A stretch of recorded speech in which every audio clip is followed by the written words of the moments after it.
Hello, the following video is a recording from our third Artist Feedback AMA session featuring street and documentary photography. This session was held in the MetaJungle Discord on April 14th and hosted by talented photographers Mike Schmidt and Yulia Denzik. We want to thank Mike and Yulia for their time in reviewing 10 different NFT collections and providing helpful information for whenever curating and creating these collections. We also want to thank everyone who was able to attend and all the artists who submitted their work for review. We hope you find it useful, and with that, let's go on ahead and get into it.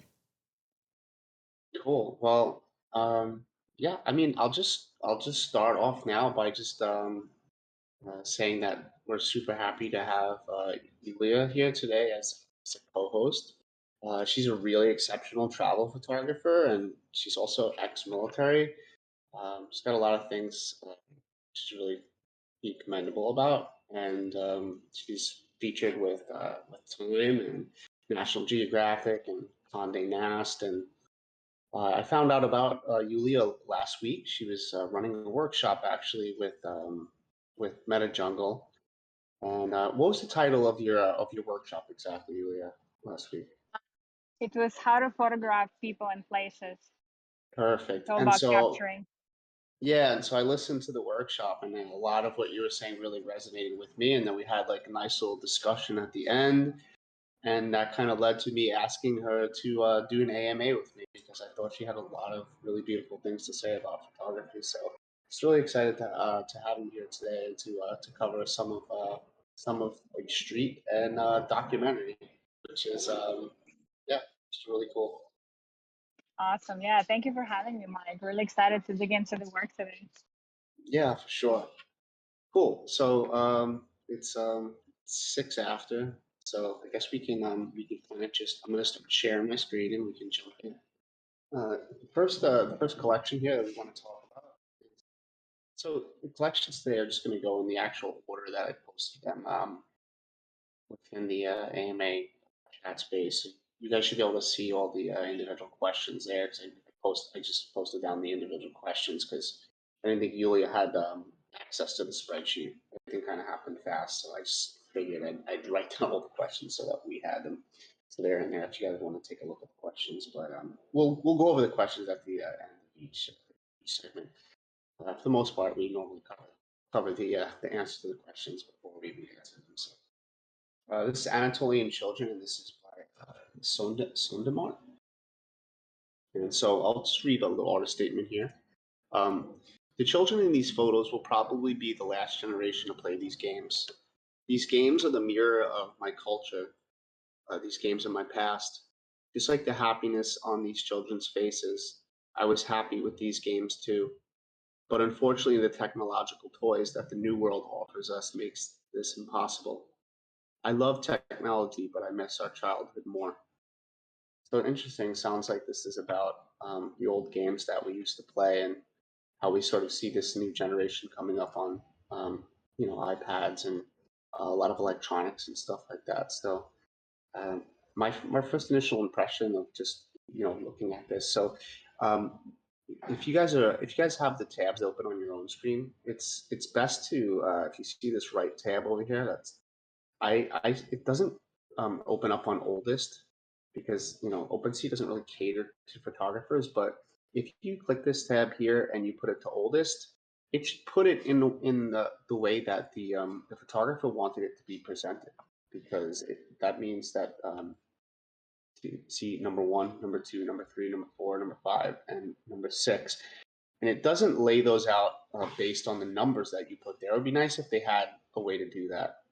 But it will show the oldest one you minted first. So as long as you minted the first one, which I recommend everyone on OpenSea to do that if you want your stuff to be displayed that way, at least if you go into the oldest tab. So I like to give everyone's work, that that benefit of being able to look at it through that. So just looking it out from without zooming in or anything. Um, lots of beautiful moments happening in these pictures here. Lots of joyful moments of like these kids playing in these old school games that they play, I guess, here in the country. And so a few of them, what I normally do is I kind of put like a red heart on the ones that really stand out to me, and so we'll open up a few of those. I think for me the strongest images was the tree swing number 2, and actually the circle number 5, which I really enjoyed. So we'll take a look here at this,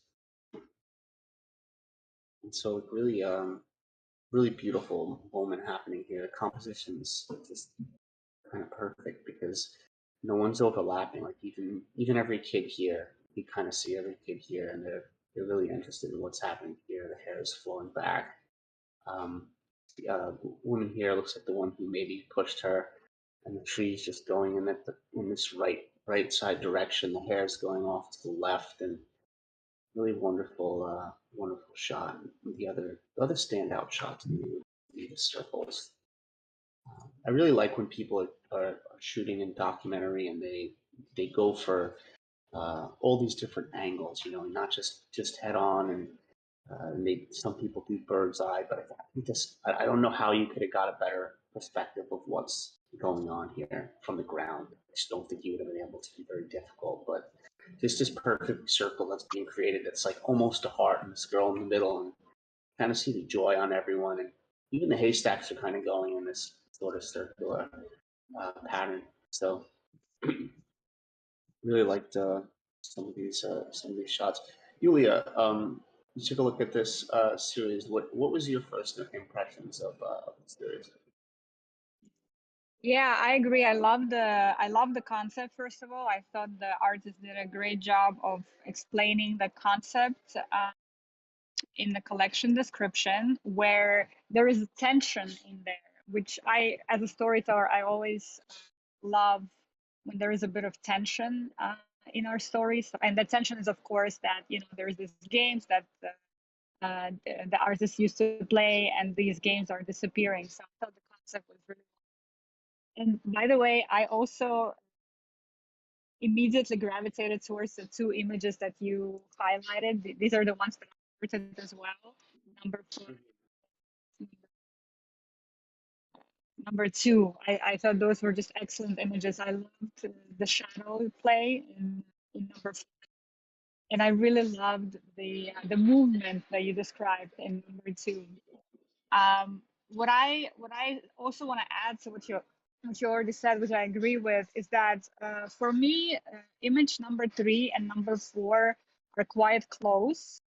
And I would want to replace one of them with another aspect or another game or something that adds more to this collection, because the way it is right now, these 2 images are sort of they're showing the same moment, just slightly different angle.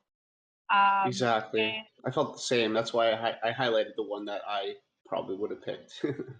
yeah, same. Yeah, I think you and I are on the same page, Mike. Cool. The thing that I would love to see as a collector of this collection, I would love to see perhaps some of the tools that these children play with a bit more up close. Like I see, for example, in number 6, that we can see that what they're doing with these games. But it's so interesting to me because some of these games are quite unique and they're probably rooted in the region that we're looking at here, Anatolian. So uh, from an editorial standpoint, I would love to see some close-up, to see some details in this collection as well. But other than that, this is the Can you expand on that a bit? Like when you say you want to see like some more details, you mean like some more close up detailed close-ups. shots? Yes, exactly. Close-ups of if there is like for example in number 6, right? They're carrying, I think it's a spoon, and they're carrying an egg in the spoon. Yeah. Um, Mm-hmm. so from an editorial standpoint, I would love to see, if there is a unique tool or a unique accessory these children are using, like the shot here. I would love to see close Sure. as well. Like I To add. like I think yeah, like I think the composition would have been even better here had the girl to the far right not even been in it at all. And maybe the photographer Mhm. got even closer to the subject and like closer to the to the tool holding the egg. and then just these kids in the background, and it being like that type of detail. Is that kind of Yeah. along the lines of what you're saying? Mm-hmm. Yes, and I would even isolate the girl even more. I would want to have depth of field where we just really focus on and really look at the detail of what's happening. Yeah, I love that. That's perfect. Perfectly said. So yeah, I would personally have picked this one here over the two marble shots, just because we've got this beautiful light coming through, but we also just the Yes. expression on the children is just really great, and the movement. And you look at their hands. He's about to throw one. He's about to throw one. This kid threw one, and he's very excited. This kid here, he looks kind of stressed that he might just not make it. Like, but it's I think this is a beautiful one. Whereas, the one next to it, I'd call this a great shot, but the one next to it, I'd say that this is a good shot, but it's kind of missing that emotional connection that I was getting through being able to see all the kids up close. And so I just don't. This is one that I would probably pull and, like you said, replace with another game. And I think after that, like I think it's a pretty solid collection. I mean, this is another game that they're playing here, the Wooden Color. I think this is a really joyful photo as well. Get into I this love too, all. but in general, Yeah. oh, Go ahead. sorry, I think I just cut out because my connection here is not so good. But I was actually speaking whole speech, but I think nobody was hearing me actually. Yeah, your connection is a little rough, but we'll work with it. It's fine. I know you're in Jordan, and I know you're at like a cafe. So, yeah, but I mean, if you Besides, want to speak now, and I won't talk, and yeah, so we'll see. Yeah. yeah. Just I wanted to add one thing that on this topic of two shots that are sort of showing similar moments. I think this is really important for us to, when we're curating our collections, just to make sure that we follow the principle that less is always more, right? I think we have an urge of adding more shots so that people can choose. So that people have more opportunities to choose something. But I really think that curating very tight collections means that less is more. And if you have two images side by side, and one of them is not adding more to the story because you've already told that story in the previous image, then I would not include that. Yeah, 100%. So you came through pretty good on that. So yeah, 100%. I agree with that. So that in these tight collections, that less is more, because like the difference between someone collecting from this collection and maybe not collecting might be because there was a shot that kind of wasn't as impactful. Like I just feel it's like very impactful, very impactful, very impactful, and very impactful. And it's kind of you have those pauses where it's like we don't want those pauses. If we want a tight collection, we kind of want every shot to hit. So that would be like probably it sounds like we're on the same page of our like biggest feedback of this collection. So let me take a quick look at at the question. So And while you're doing so that, Mike, yeah, while you're doing that, I'll just note that I thought the artist did a great job with the description of each individual image, in terms of the story behind each image. Who the artist yeah. is, what the location, the details were really great. Great resolution in the properties. Perfect. Yeah, like really, really good job on the descriptions for sure. So one of the questions were are the prices fair? Yeah, 0.1 ETH. I mean, I think that's just really fair. Looks like there's two shots in here that are 0.25. Yeah, and while I agree, I think this is like kind of the hero image for me. This tree swing one.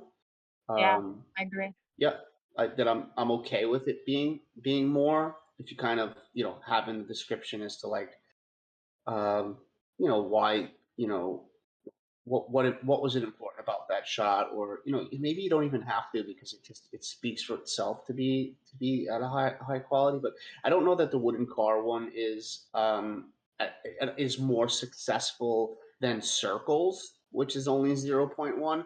So kind of like if I was a collector, I would quickly just like pick up circles before I had picked up this for more for two and a half times the price. So that confuses me a little bit there. But I think, when you have a higher price point, there should obviously be a reason for why there's a higher price point. Maybe it has to be, sometimes explained within the description of the photo as to what you had to go through to get that shot, or how it was a tough photo to make, or just a story that will really compel the collector into wanting to spend the extra amount on that image.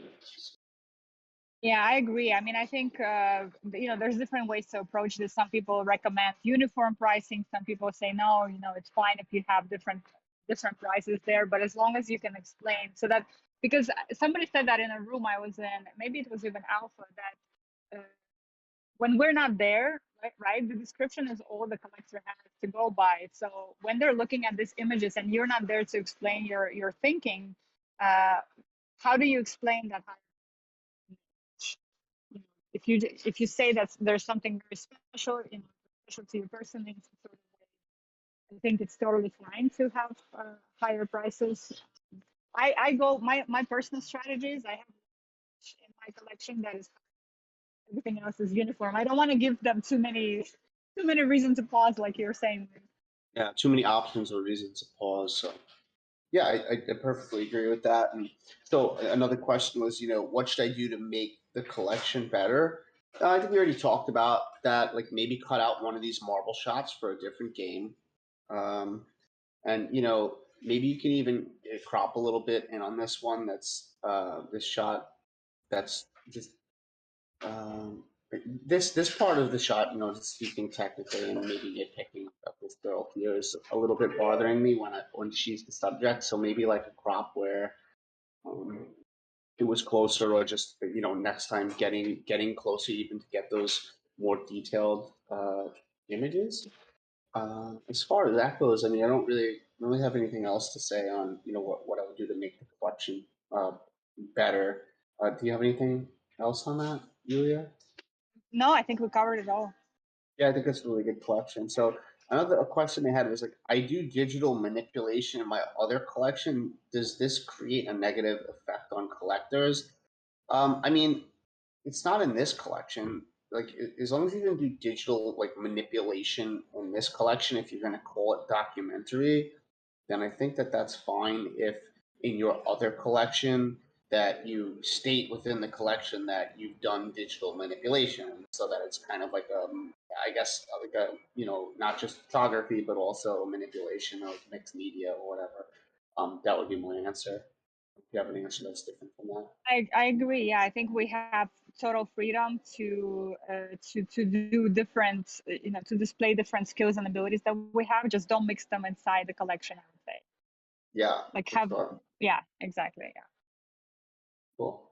So yeah, I think that's it. I think we can move on to the next collection. Actually, really great, beautiful coloring images. I like it. So the next collection was called Light and Shadow Mood, and this is by is it? I don't know if you say it Ghoul or a Gull or Ghoul. Gul. I think I Ghoul. think it's Gul. Oh, Ghoul. Okay, good. Gul. Okay, I got it right the first time. So cool. So I'll just read this real quick. There are painters whose light and shadow paintings I'm influenced by. For example, uh, Toriago, Rembrandt, and Caravaggio. I like the fact that the mathematics of photography, the light and shadows, and the lines and the graphics orientates the eye. I've taken many photos in this style in different cities and countries of the world, and that is one of the styles that excite me. I prepare my light and shadow series from pictures I took over the last 12 years. So that's really commendable. 12 years of work, and you can usually see that in a photo series when people have spent a lot of time to create a collection, as opposed to when someone has gone out one day and they've tried to make a photo collection out of one day's worth of work. So a lot of beautiful stuff here. So I also sorted this by oldest. I also like to give them the benefit of the doubt that at least we could try to look at it in that sense. But it doesn't look like she minted it that way. So this is number 1, 2, 3, 5, 7, 4, 6.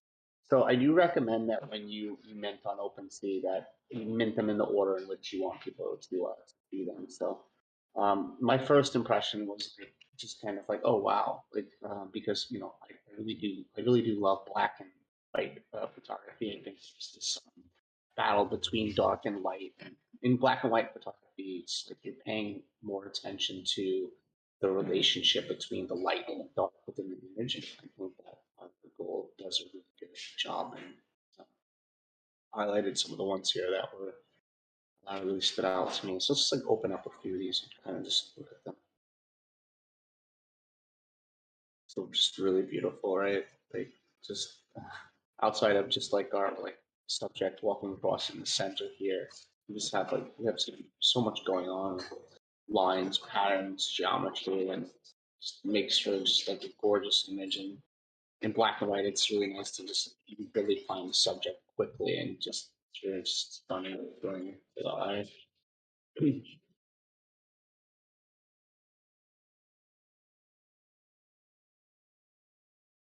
A really interesting perspective. It's a really, really low and wide perspective, but obviously the photographer's got great patience here and probably found this scene and sat and just said, I'm gonna wait for someone interesting to come by here, and this person comes by in this like sort of like a fedora cap or whatever, which is perfect scene.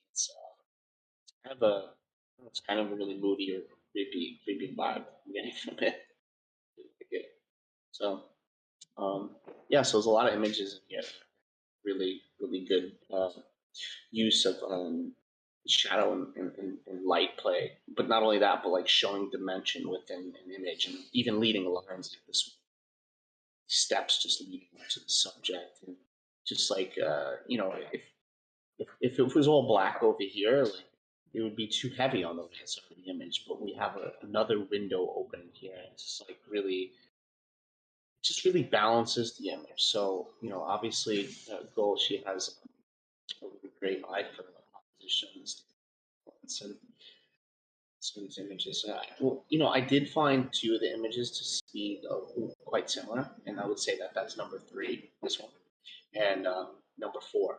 And so, if you looked at them next to each other, they would actually be right next to each other, which would be, in my opinion, a poor choice of placement. If something's very similar, I try to put it each other. So for number 3 and number 4, kind of a very similar in a way that obviously we have we have leading lines up to something with umbrella, like the last shot. We do have a bit of different atmosphere here with the sky and stuff, but does fit a little bit, feel a little bit similar to number 3. It would be anyway, I'd like to hand it off to you though. I do find this work to be really beautiful, but I'd love to hear what you think about this type of work, this black and white, this high contrast shadow silhouette work, Yulia. Yeah, I absolutely love Gil's work. It is really beautiful, dramatic, and it makes such a great use of light and shadow and really clever composition. So I was really excited to see it, to see that we're going to talk about it today. And I agree with you with the notes that you've said so far. My 2 favorite images were number 2 and number 5. I just love the mystery of number 2. That that person, that silhouette. You want to know more about what's happening there, and yeah, I thought it was just really, really strong image. And number 5 was just brilliant. The use of lines, the timing of the shot, the shadow. It is just really great geometrical composition. Yeah. and the lines. I have a opinion here that's I'd love to hear your take on, Mike. But if you go back to the collection overview, I actually see 2 different collections in here that might make this even stronger than it is. I see one collection that plays with lines and geometrical shapes. That's number 5 and number 7. And if you have more images than that, that would be a absolutely stunning collection. And I see another collection in here that is more about juxtaposition of light and shadow within architectural structures, which is those other 5 images. Yeah, So that's to perfectly me, well said. yeah, that's like how, like if I was doing this, if this was my work, that's how I would be thinking about grouping it. I do think that, I mean, it's interesting because in black and white, right, there is cohesion here by default when there is black and white images. It's easier to make cohesion in a collection with black and white than Yes. it is with color, right? With color, we have to work harder to create that cohesion. So I'm not necessarily saying that this collection doesn't work. It's a beautiful collection. What I'm saying is this is how I would approach it if I was the artist here. I would separate 5 and 7 into a separate collection if I have more images in that nature, which I think would just make it brilliant. And then I would concentrate on these 5 images for this collection, if that makes sense. You know what's interesting is the fact that she can totally do this because the 2 images that bought are 5 and 7. Those are the only ones that were bought. So, Interesting. Yeah. yeah. So someone already separated them from the Yeah. architectural light shadow collection. So, and I know she shoots a lot. I know she's actually an official Fuji X photographer. So I bet Oh, you she cool. does have I bet you she does have a collection of images that would fit within this, and she could probably just pull these out, add those ones in, Yes. sell out this collection, and then boom, have Yes. another collection ready like this, Yes. right? And so Agree. maybe light and shadow mood is too broad of a name for the collection, and maybe the name should maybe fit more along the lines of what has sold and what she could bring in that has to do with like geometry and sort of abstraction, and and then have a whole new thing for this. So this is just this is just our two opinion, which I actually I did feel like there was something different about some of these, but you really did a great job, Yulia, of like pointing out which ones it was. And it's interesting that it happened to be those are the 2 ones that actually sold. I know Leslie Spurlock owns one of these. She's really great. And then You let's know see. why? I will tell you Yeah. why, or at least this is my hypothesis, of course. I don't know why exactly those 2 images sold, but my initial reaction to this collection was the images, the 5 and 7, you get them right away, meaning um, there is an immediate draw to those. With the rest of them, you need to spend a little bit more time. The story is unfolding a little bit slowly because there is more happening, right? All those details that you were talking about, the leading lines, the juxtaposition of that window in number 3 versus Mm-hmm. the silhouette with the umbrella. Like there's just more time to be spent with those images, whereas the 2 that sold, it's just a very immediate connection. And that's Yeah. why those geometrical images, they work so well, right? Because they grab you really quickly.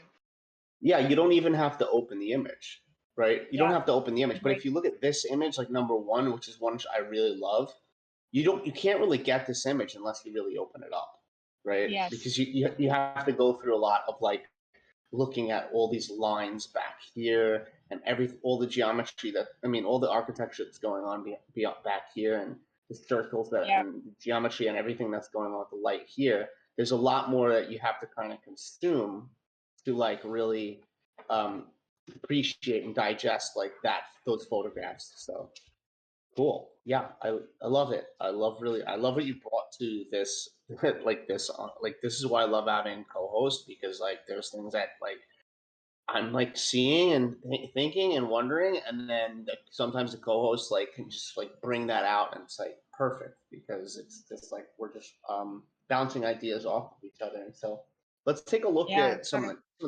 some of the questions that she's asked. So, what do you think about black and white photography? So, I mean, I really love black and white photography. I think there's something really interesting about it. There's I don't remember who said this. Someone famous said when you're photographing in color, you're photographing their clothes, and when you're photographing in black and white, you're photographing their souls. And I thought that was Mm. really interesting in some regard. Not that you can't photograph souls within color, but there's something about black and white where it kind of forces you to focus on like um, feelings more quickly, for me at least, than color. Feelings and mood, and then because color can distract. So when you shoot in black and white, sometimes you just have to you're focusing on this battle between light and dark and what that actually means. So I definitely think if you're asking if there's a place for black and white photography, I think there absolutely is. I think it's beautiful and classical. And I don't. How do you feel about black and white, Julia? I agree. I mean, it's interesting. I don't do black and white at all in my own work, but I absolutely love black and white photographers. And I've heard that saying before that you just mentioned, or that quote. And for me, it strips away unnecessary details in the image, and it just makes you really, really grab it, like really connect with the image.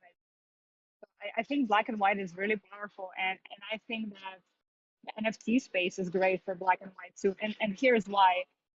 We've all probably seen this already. It's a crowded space, right? And we want to be able to, again, grab the attention of the viewer, the collector, as quickly as we can. And I think black and white images do that really greatly. So I think it's this category has great potential. Yeah, for sure. And so she had another question, which was, can you interpret my photos technically? So we already did do that. And do the emotions created by horizontal or vertical framing make sense? I mean, I don't know that I exactly understand that question. I don't know that aspect ratios or vertical versus horizontal framing um, really uh, correlates to emotions for me. I think that you can make an emotional image out of something that's vertical, and I think you can make an emotional image that's horizontal. I just think if the elements from the bottom to the top are more important, then go vertical. The elements for telling the story are more important from the left to the right side. You go horizontal. Do you have anything else on that, or a different opinion on that? Yeah, I agree. I didn't understand that question that much. What I wanted to add actually is that the only thing that's, beyond what we already discussed, the only other thing that I would add is, as I was going through this collection, I wanted a little bit more detail and story behind each image. Like, I know she adds where each of the images was shot. Like there's Dresden, there is Prague. But I would appreciate just maybe a couple of sentences about each moment, or a bit more context to what's happening. And I know, Sure. again, that people have different opinions on this, because some people say, well, no, you don't even need that. I connect with the image and that's enough. But for me, I was missing a bit of that context. Sure, and a lot of collectors would miss a bit of that context too, because they do enjoy a bit. I think it's a skill in itself to write descriptions about your images. I do think images can speak for themselves, but at the same time, I think that if you're a good enough writer, or if you practice writing enough, that you can write a description and not give away the image, but lend another artistic value to it. Yes, And so, I if you can, agree. yeah, and so if you can do that, then I think that's really great. And so for this one, she wrote, I like the fact that mathematics of photography, the light and shadows and lines of graphics orientate the eye. Mystery exists in the shadows. So this is a copy and paste from the actual original description. So something maybe that's a little more personal to actually, the geometry of this space, or what's happening in this scene, or whatnot, maybe more compelling to some collectors. I agree with that. It's thanks Yeah, for and pointing that out. definitely. And just to add, Emma and I have been talking to do another workshop, which would be actually on this topic, how, storytelling and descriptions, and adding context to the images without repeating, or actually adding more flavor and more context to each image. Because I agree with you. I think it's definitely a skill that we can develop. Yeah, it's certainly learned. Like you know, like let's say you're a photographer and a poet, like I've seen interesting poems with the photograph that bring that transcend the photo to now another level, because it's like Now it's like, oh wow, is it about the photograph? Is it about the poetry? No, it's about both, and it's like it brings it to a whole nother level that someone can connect with. That's a collector. So there's a lot of ways of doing it. Really good. I'm really happy you brought that up. So very cool. Um, yeah, and that was it. I think we can move on to the next collection actually. That's good. Cool. So the next collection is People of This World by Ferk and Andre. And so I'll go ahead and I'll read this real quick. Um, hello everyone. My name is Furkan Dere.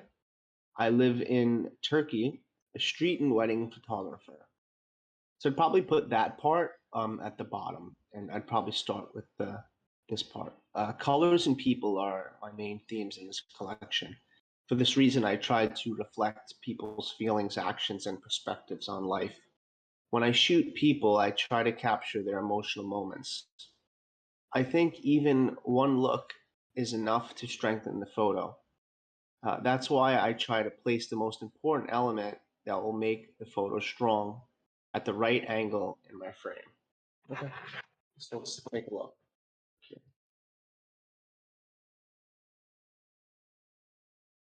So my first impression when I looked at the work was the verticals stood out to me a little bit. There's the shadowy silhouetted sort of moody atmosphere verticals didn't feel like they made the same sense in this particular body of work. And to be quite honest, looking at this particular body of work, it feels like it could be actually three different bodies of work. Now, that aside, I think that the photographer is really great and makes some really daring compositions. And I'm shooting a series right now. I've been shooting a series on the ferry for a long time, and so I know how difficult it is to get these beautiful, like reflective moments. And so I was really drawn to this image, the story of what's happening on the outside here. This man's on the phone with who knows, maybe his family, maybe his wife, and this woman's in here. Just we don't know. She seems to be by herself, maybe lonely. Or maybe she's just having a moment looking out into the ocean, thinking about something. It's a really beautiful shot. So I've got another one here, and then then there's this shot here, which you know doesn't feel like it fits in the same doesn't feel like it fits in the same collection as that boat shot in a sense, but another one that I do really enjoy. I love the daring composition. I love the eyes at the bottom of the frame here, and the shutter speed that you use, and we can see the movement in this child's head, and everyone's sort of looking into the lens here. So that was another interesting shot for me. And then, so I think it's these ones where sort of daring compositions that are made, like the one here too, where you're shooting a scene um, through through this cow, and you're kind of making frames within frames. Though being really nitpicky and technical, I wish the girl walking here was not kind of coming directly out of the cow's ear, like a fraction of a second more, and maybe she'd be like a little off to the left here, and then we'd have some room for the girl in the water here, and maybe this person here with the legs would have had moved forward.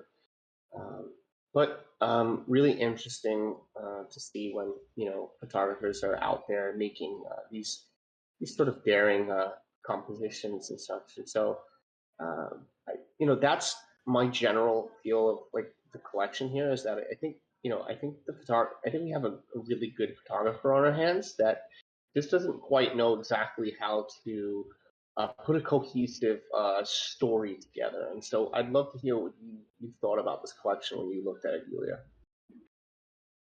Mike, I think you're spot on. This was exactly my feeling as well. I felt like there is probably three separate themes in this collection. The first theme that stood out to me is that we have contemplative moments in here, and this is eyes number one and sadness. two very Mm-hmm. strong images that I've gravitated towards immediately. And like you said, these are images that are quite challenges to get them right. And I think both of them are strong, Mm-hmm.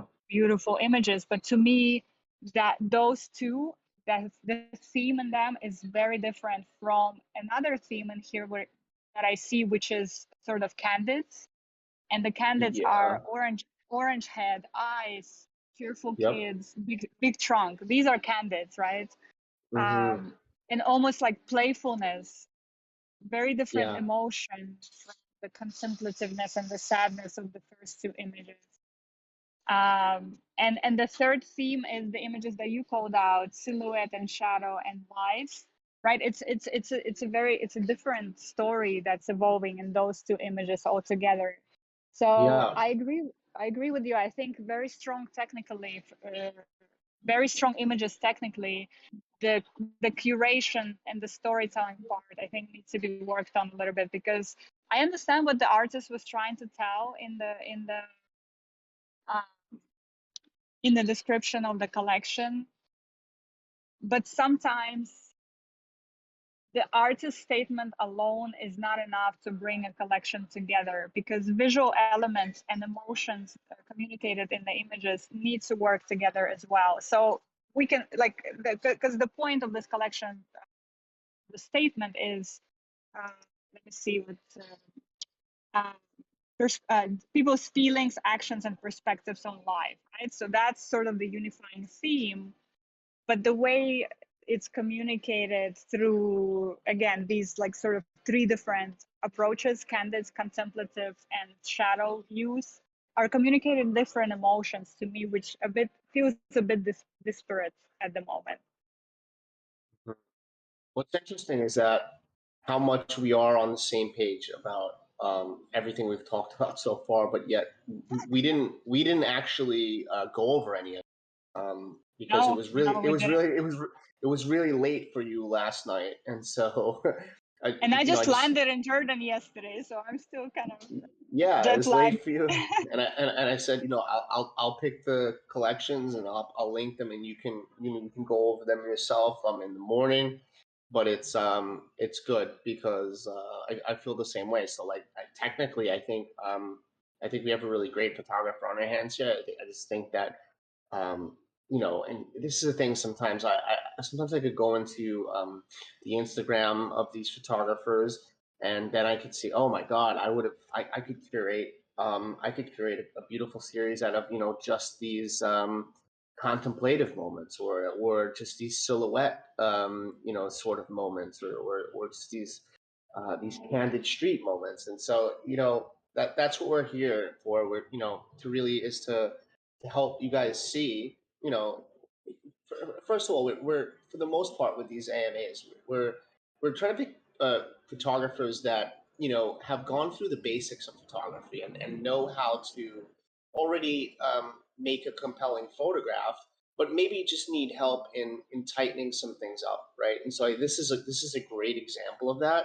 And so after the AMA, I'm probably going to do like a deep dive on this photographer and go and look at what they're shooting, because I think this photographer has a whole series where they've shot these contemplative type photos on a ferry boat. And so maybe there's a series about people transiting on the water, and maybe there's a series about like these children of the neighborhood, and what it's like to be children and from this place. So yeah, really, really great to hear that your opinions are very similar to mine on this. And so let's look and Yeah. see. Yeah, let's look and see what questions they had. So May I anything add like something? yeah, please, please. Just want to say that it is really easy to give suggestions on how to curate other people's work. I feel like it is so hard when your own work is involved. And I think that's what a little bit of what we're seeing here, because sometimes all you really need because we've been looking at our own images for, like, we know them intimately, right? So for us, they all are cohesive, they all make sense because we know these images, this is our work. But when this is the value. I believe this is the true value of something like what Mike is and MetaJungle are doing here, is that when you're looking at this body of work with fresh eyes, like I've never seen these images before, you can pick up on things that the artists that spend their whole life looking at these images may not see. And I'm speaking from experience. I was just preparing my collection, and I put it together a certain way, but then I asked my friends, I asked photographers, and I recommend that everybody does that before we put collections together. Get as many people's feedback as you can, that people that you trust, because my friend pointed things out to me. They're like, well, that doesn't really fit here. And I felt so strongly that it fits because I just know these images so intimately. But that's the value I think that we're providing here. We're looking at this with a completely fresh eye. And that's where we can see some things that that you might not see. I'm just saying that so that this artist wouldn't feel bad about what we're, No, the feedback that absolutely. That's a great point. I mean, it's like when us as photographers, it's, we could be attached to like all of our images and we don't want to let some of them go. Yes. And so, sometimes we just need someone to tell us. I mean, I remember sat down one time with New York Times photo editor, and some of my greatest shots were in this story, and she pulled them out, and I'm like, well, why those? Those are the best ones. Like, well, they don't fit the story, so put them on your refrigerator. She's like, so put them on your refrigerator, and I'm like, okay. And I understood what she was saying, and so like, yeah. So sometimes you need a fresh eye, and this is what we're trying to do here. And so, and we also have coming up is we're going to be doing an AMA here soon. And this was Sabot, his idea, his great idea that we have running an Ask Me Anything sort of feedback section before people mint their series and help them before they even drop the series. So that's something that we have coming up here. Just to let you guys know. That's great. That's really great. It's gonna be really cool. So then I'd like to move on to the questions on this one. So anything I need to fix? I think we already talked about that. What is your favorite piece? Good question. I think my favorite piece was Eyes. I think Eyes 1 was my favorite piece. I shoot a lot on the ferry, so I kind of, I know what it's like to get this reflecting dot. It's like, and it came out really beautifully. There's a few pieces here that I really enjoy though.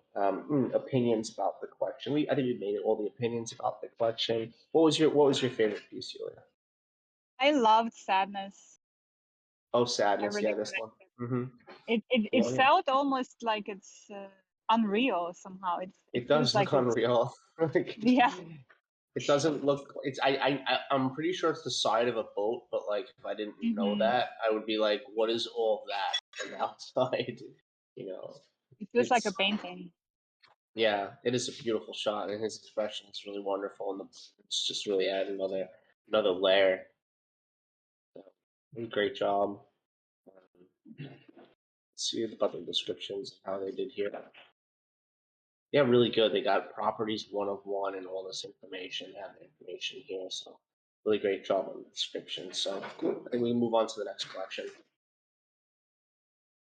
So this next collection is Surreal Moments. This is 2.0, so yeah, original Surreal Moments. It's by Rohit. And so let's take a quick read at this. Surreal Moments 2.0 is the second volume of a series of diptych photography. So these are 2 images.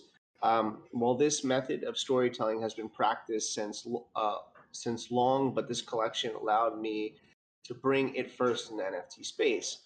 The second volume of this collection aims to tell surreal stories through split screens that evoke strong emotion and keeps you thinking. Then he has some information about the artist, which is good. I like the artist statement to come first, then the about artist, and then the license is good to come last. That's perfect. So, my initial impression by this was like I was pretty blown away by how well done some of these are. And I think I'll open up this one, the Stairs to Redemption. And I think this one is really, really powerful for me because I'm really tricked as to where this image is split in half. Like I can't tell where it's split. Maybe it's split down here. Maybe it's split here. Maybe it's split actually even here. I don't know, but it looks like these stairs lead right up to this and into this scene, and it really feels as one scene. It feels super surreal, and it really stands out to me. And so, a few other ones, Road to Forgiveness, I thought worked really well for me too. Um, the car and the road and all this lining up, and like, yeah, I don't, and she's going to a temple, and so maybe this is a place of forgiveness, sure. But a lot of really interesting images here. I think super strong work, not just as far as photography goes, but also as far as like being an artist outside of photography and being able to combine worlds. And like this is wild, right? You see the car coming down, this guy's getting kicked down a cliff, but then you have the darker scene here, and it kind of lines up with the darker scene here and lighter scene here and lighter here, and it's just kind of brilliant on the eyes. Any of these that were ones that stood out to you, Yulia, or you have a different feel on this collection, or what do you what was your take on it? Yeah, I agree. I thought this was a really strong collection, really unique execution and storytelling. I really loved Chaotic Love. I thought that was Chaotic an Love. excellent. Yeah, Mhm. yeah, my favorite is that one. Yeah, I really loved how the storytelling in it, right? There is sort of happy moments, Taj Mahal down below, but then up above, it feels I feel loneliness and I feel isolation and perhaps even confusion. Somebody's walking in the fog. So these images make you think. They make you want to create more stories out of them, which is, I think, always a good indication. And at its best, that's what art does, right? Art makes us want to know more, makes us want to assign meaning to the images that maybe the artist didn't even foresee originally, but now you're adding layers of meaning into this work. So I thought that was really great. I also gravitated towards that other image that you highlighted, Stairs to Redemption. I thought that was really strong. Do you know where it Um, cuts off? This one, I can't tell where it cuts off, and I think I like that's part of the reason I really like it. yeah, I do think it cuts off where you said, just above the woman Maybe that's, here. because I know these two places, right? So of course the up one is the Taj Mahal, and the bottom one is I forgot, it's the wells, I believe in Rajasthan, maybe I might be mistaken, but I know exactly where that second image below. I know this place.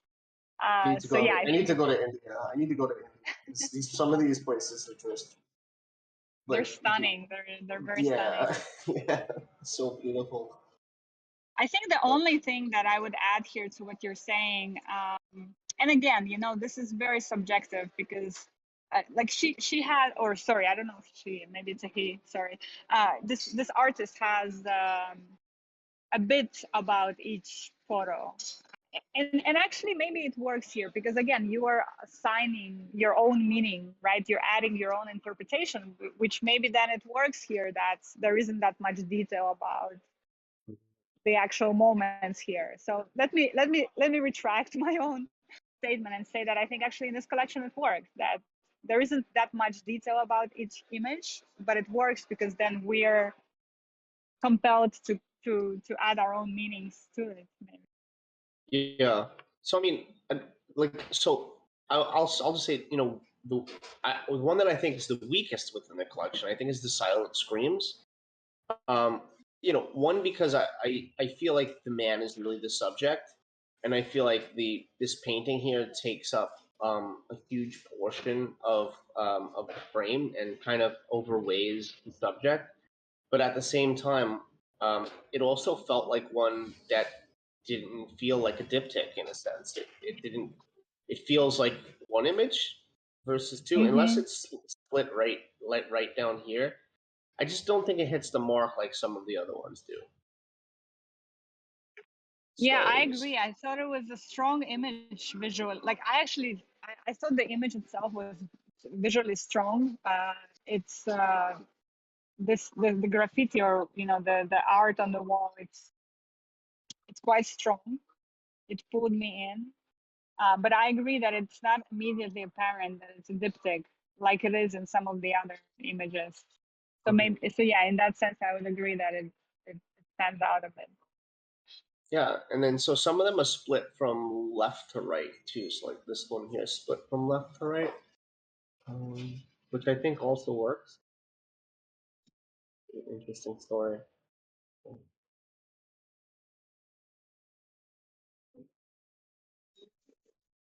Well, yeah, I mean, overall, I really like it. I mean, I think it's, his first one at Surreal Moments, I believe, was the same with the pertains. So, first of all, I really respect when somebody comes into the space and they try something new that hasn't been done, and they're successful with it.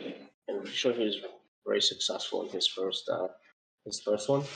And so let's see the activity on this. I want to know how long ago this came out. Still no activity, but when did these mints? 4 days ago. Okay, so this just came out. Very fresh. Yeah, very fresh. So, I think there's some stunning images in here and stuff. Like if I had liquidity, I'd probably pick up some of these. I really enjoy it. So I want to see some of the questions that they had. One, add properties in the description. That's a good question. Um, I'm starting to believe that properties are actually more important than the description, because properties, I think, are the future, and they are like the EXIF and metadata that are going to run on these open platforms.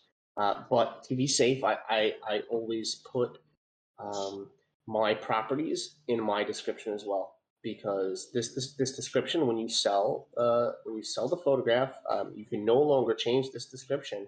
So as a collector, I feel safe to know that in this description it says it's a one of one. So even though it says it in the properties, I do kind of want to have it in the description too. I mean, I would just be safe right now, because we're still kind of living in like the wild west of this. We're very early. I'd like to see it both in the description and the properties. Yeah, I agree. I added to the description as well. I agree with what you're saying. Also, if you can no longer update the description once the image is sold on OpenSea, unless you mint with Manifold custom contract, because then you can update it even after the fact. Exactly. So, gotta be safe. Is the collection coherent and captivating? Yeah, I think it's coherent and it's definitely captivating. So, I think this is great, and we can move on to the next collection. And so, I know you have to leave a certain time. Is it you have like about a half hour left? Yes, I have another half an hour. Okay, so maybe we can get through a few more of these. So, cool. So this collection is called White Potion. This is by Cobby, and this is a very powerful collection. Even if you just go through the reading and you don't even look at the images, it's very powerful. And so, White Potion is a story about Tanzania, the place which kill and amputate albinos for witchcraft. Persecution of people with albinism is based on the belief that certain body parts of albinistic people can transmit magical powers. Okay. So yeah, just reading that alone is very sad to hear, because I'm not sure how that is legal within that country to kill and amputate people used for witchcraft, and it seems very archaic, and it's not. Obviously, it's happening now, and so yeah, that was very upsetting for me to read. And so I looked into the pictures, and so we really need to talk about this one. You have the same kind of reaction, Julia, to that? Yes, yeah, it was shocking actually. I didn't know that. Yeah, I didn't know that either. So I opened up and I kind of favored some of the images that really stood out to me here. And this one here, just after listening to it, um, opening this up, I think this is the kind of image that just needs to be seen large. And Mm, it's just all these albino kids, and they're like all just playing and stuff. And I look at this image and I like to think that they're just regular kids, and I don't, you know, and I think they deserve life like everyone else. There's room to play and have fun, and it really upsets me that there's people that believe that they can use their body parts or kill them to create magic or something. So it's a very kind of beautiful image to look at, but it's beautifully sad. I think it's a really really powerful image in the collection. That was probably my my favorite shot in the collection. This is another one here. Just this juxtaposition here between a child who's a non albino, one who is. It's just really interesting that they're sort of in the same posture and feels like they're experiencing the same experience. This really powerful. Um, and I think this is I guess a portrait of a witch doctor. So um, I guess someone who would sacrifice children's for African witchcraft is more focused on the concept of magic than spells. Witch doctors are believed to have magical power that can influence someone's future for good or evil. In Tanzania, witch doctors use body organs from albinos for their rituals and practices. And so, I'm wondering, do they amputate these people while they're alive? Are they sort of organ donors that, after they get to live a normal life? Is the artist here? Is Kabi here? If the artist is here, then I'd really love to hear more of it. Kabi is here. Can we unmute him and her, and uh, maybe hear about that? I'd really love to know how you get yourself in this. Hello. Hi, how are you? Great to I'm have. fine. Hi, how are you? I'm good. I'm really excited to have you up here, just because, like, the story is really compelling, and I, for one, it takes guts to get yourself into a community like this, and document them, especially the witch doctors and the albino children as well, like, and to build that trust, which is really commendable. But so, can you talk a little bit about what it's been like to be around that? And are these children, are they tortured? Are they? Is it after they pass away then they use their body parts and such? And this is a touchy subject and it's hard to talk about. But if you want to give us some information, since you're the artist. For sure, it's a really good question about it because, okay, I'm going to tell with the beginning. I just saw this problem on the internet with my friend, and I said, okay, we can go there and search about this topic. And we went to Tanzania and we tried to ask the people, and we heard there's some albinos here and they amputate with the witchcraft and they don't want to say. Then we find one albinos on the streets, and it was the biggest one, 35 years old, and it was so bad situation. And I asked him, how can we go to camp and see the albinos? And he said my location is a Mzanga, I forget the name, and we went that side of the Tanzania. Then we saw the miners, because in the Tanzania the people get money from the miners and fishermen. And the first question is for miners, and I say, hey, we heard some spells in the here, and some magicians amputate the albinos. And again, he don't want to speak anything. And then we understand, yes, there's some problem here, and we went that kind of government place for ask how can we find the albinos in the restriction place.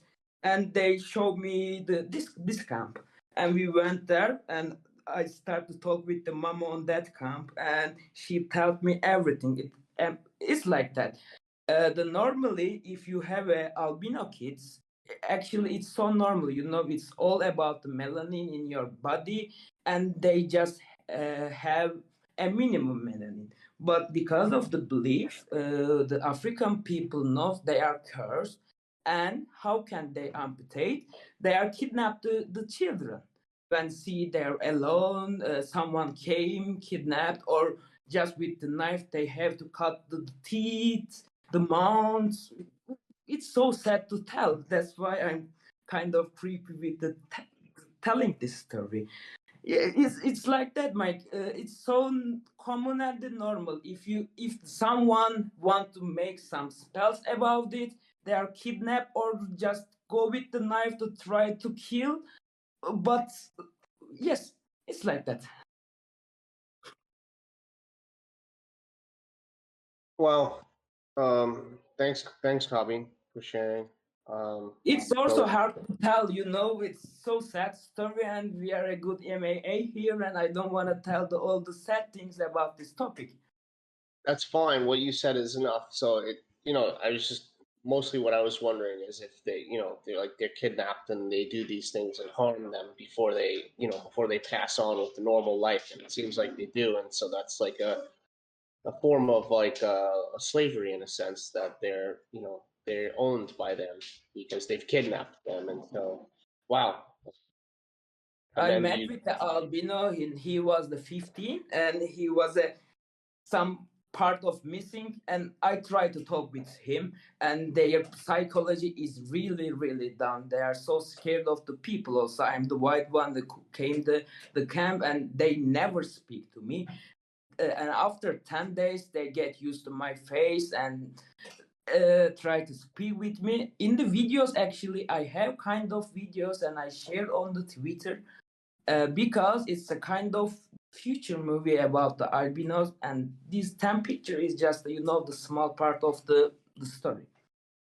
so let me ask you, if if they're if they're doing something illegal by kidnapping these children, then why are they okay with you photo documenting this story? Actually, okay, here is the main thing. We went there, and when we tried to see the miners and the witchcraft, some of the government people take arrest, and they want to please delete these video files. Yeah, I saw that, and they try to do this, but the money is always the solution to, hey guys, come on.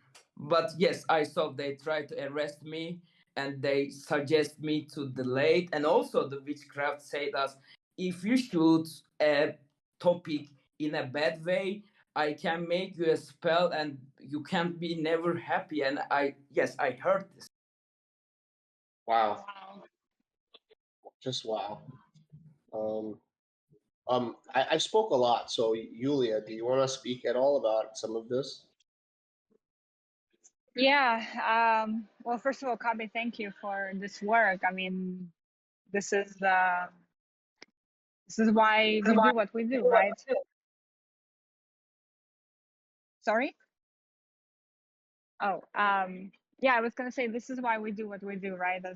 As photographers, as storytellers, sometimes our subjects are not necessarily happy or easy to communicate, but it's important that we do that. I wanted to just mention a couple of things to what you already said, Mike. First of all, I agree with your assessment that number 4, Game of Life, is a really strong image. I also gravitated towards number 8, The Light. It's very mystical. It almost feels like a tunnel that that tunnel that people talk about crossing at the end of light. That's what it felt like for me, which felt like it fits into the storytelling here, because we are talking about death. And what I would say is, technically, or actually curationally, I would probably remove number 5. It didn't feel as strong to me technically. So if I wanted to see how to make it a little bit tighter, this collection, I would probably remove this one. Yeah, it feels But like the left side of the frame seems like a very hazy or something. Does that feel like that to you? Like there's like a lot of detail throughout a lot of the left side of the frame that's hazy, and maybe it could have been closer to the child and then more powerful. yeah, I agree. I think just compositionally, it's a little bit crowded is not the right word, but the subject, right, the child, there's something behind him, so it sort of makes it hard to fully see. Yeah. But yeah, there are others, the other images that are very strong, and I would Yeah, probably tighten it up with this one. in this shot personally, I think maybe getting lower and closer and sort of isolating that subject to kind of get rid of that, that piece of wood from the bridge that comes out of the back of the child's head. If you were lower and you shot and kind of isolated and made it more about, these marks that are on the child's head and the dress that she's wearing and her filling up the water bottle, I think it could have been a more so glad you brought this up. And you had other ones you wanted to speak on? Can I say something? Sure. With this photo, the number 5, actually, yes, you are right. When I created and I want to show the place and what's it look like. But yes, you're right. I have the closer one. Actually, I can share with maybe a live chat. Then we can talk about it. Is it okay for you? Sure. I mean, I think that any other images from this series that you think might fit would be a good idea and people could do this with their series. So like if we're talking about a series and we think that some should come out, then you can always go into the MetaJungle photography section and sort of tag the people from the AMA and say like, hey, these are some images I'm interested in adding into the collection. What do you guys think? And then we can always give feedback in there as well. I think that's a good idea for anyone. Well, it's good to know. I send one on the live chat channel if you want to check. It's depend of it's the same photo on the different angle. And that's what you said actually. I'm sad to I didn't Yeah. one. Yes. I mean, yeah, this is much stronger for me. Much stronger, yeah, I agree. Yeah, this makes a lot more sense. It's a much more beautiful image. So it's it sort of asks more questions than it gives answers. The child's like looking at the water and it seems like almost in distress even with the situation. And I love the light on the pure white skin. It's beautiful. Yeah, I think that swap that out. And that's going to be a great idea. So I will definitely. Maybe I can. Okay, thank you for your advice. Yeah, of course. That's what we're here to help, man. We're definitely here to help. So this one was really, really, really strong to me. I don't know about the title. Like, this is not a joke. It's a little bit. I don't know. It's a little strong.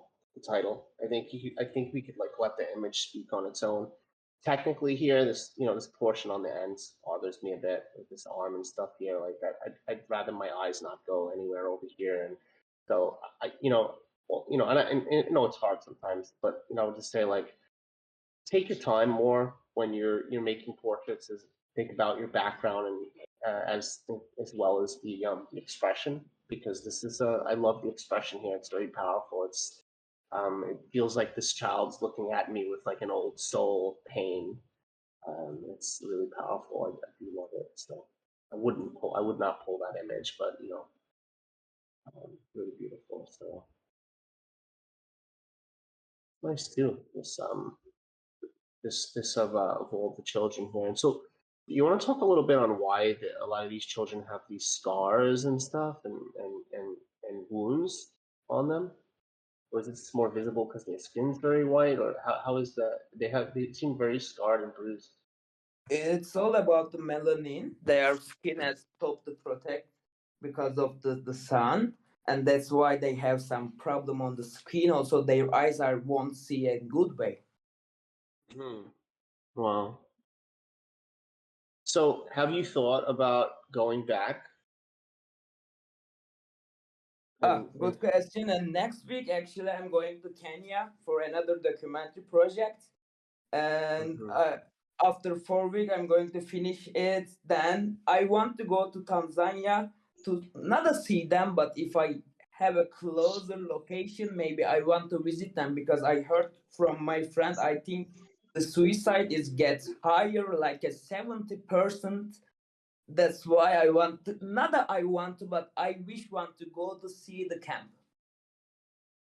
70% for suicide within the albino community. Yes. Very sad, man. This is so sad that this even exists at all in this age. This is like medieval. I mean, thank you for documenting this. You're welcome. Thank you for your kind words. Yeah, absolutely. I'm just gonna go over and just look at some of your questions that you have. So, okay, so when you submitted, the questions is supposed to be questions for us, but you wrote questions. What's White Potion about? For what purpose did you do this project? So you wrote questions as if we were asking you the questions. Did you have any questions then? Actually, when I was filling the form, I'm not sure about what's the questions and how can I fill this, and that's why I write my main question about the collection, not about the technical. But right now, I heard many good information about my technique and my perspective and a thing. And thank you. I think it's enough for the talk. Okay, perfect. Thank you then. So we'll great work. Really really powerful and takes a lot of guts to go do this. And so thanks for joining the AMA. I loved featuring your work today. So I think Yuli, do you have to go, or maybe there's one more you can do, or? Yeah, let's do one more and then I'll have to. Sure. All right. So next collection that we have is Light Beam, and it's by Roni. Ronisslu. That's what I have here. So collection consists of photographs taken over a period of approximately 8 years. Framework of the collection is to immortalize lifestyles with the effect of the beam formed by the light. These photographs, which were taken in different places, also focused on the importance of light for photography.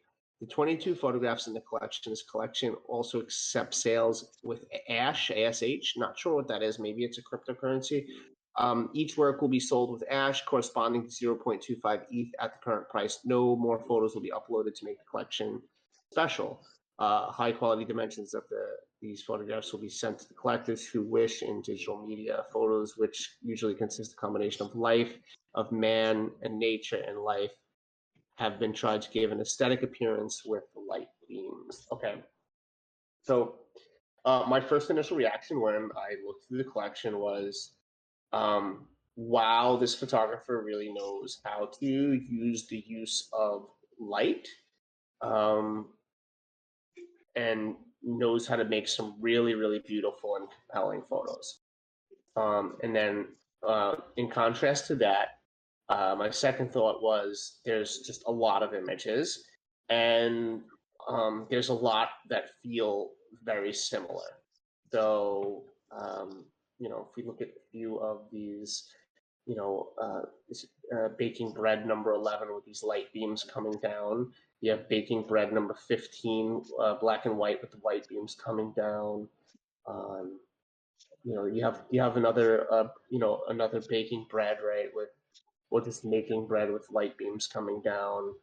And so some of them start to get repetitive, right? And so there's some really, really beautiful ones in here. If you look, I've favorited a lot of stuff. So for me, the biggest thing was, so this feels like it's about like workers and what they do. So like the wool master, the those who bake bread, the drying of peppers. Let's just open up the drying of peppers. That was really beautiful. I think this is really, really great use of light where this woman's drying these peppers and the light's just landing like right on her hands and it's illuminating the peppers from the bottom, and it really makes sense here. And just a gorgeous image overall. Composition's really beautiful. And so my biggest thing I'd say is this is like, so Julia talked before about how black and white on its own is easier to make a cohesive story, right? So I'll use that example to say light beams alone, I guess, one could think could make a cohesive story. And so my issue with this would be that light beams alone can't just make a story cohesive. And so while you have a lot of beautiful images here with light beams, I don't think that that should be the main factor of why this is supposed to be a cohesive collection. So to be a more cohesive collection to me would be for the collection to be about these working class people and what they do, and secondary, the beautiful light that comes through to highlight these workers. And so with that, I would like to pass it off to Yulia, which we haven't talked at all about any of these projects. So I'd love to hear about how she had an initial impression of this and what she feels like what this is about, and anything that she can bounce off of what I had said. Yeah, Mike. Well, first of all, what I wanted to add is that I think it's really important to distinguish between tying collection visually and tying collection content-wise. Because when I say that black and white is easier to make a cohesive collection, I talk about visual cohesion. Yes.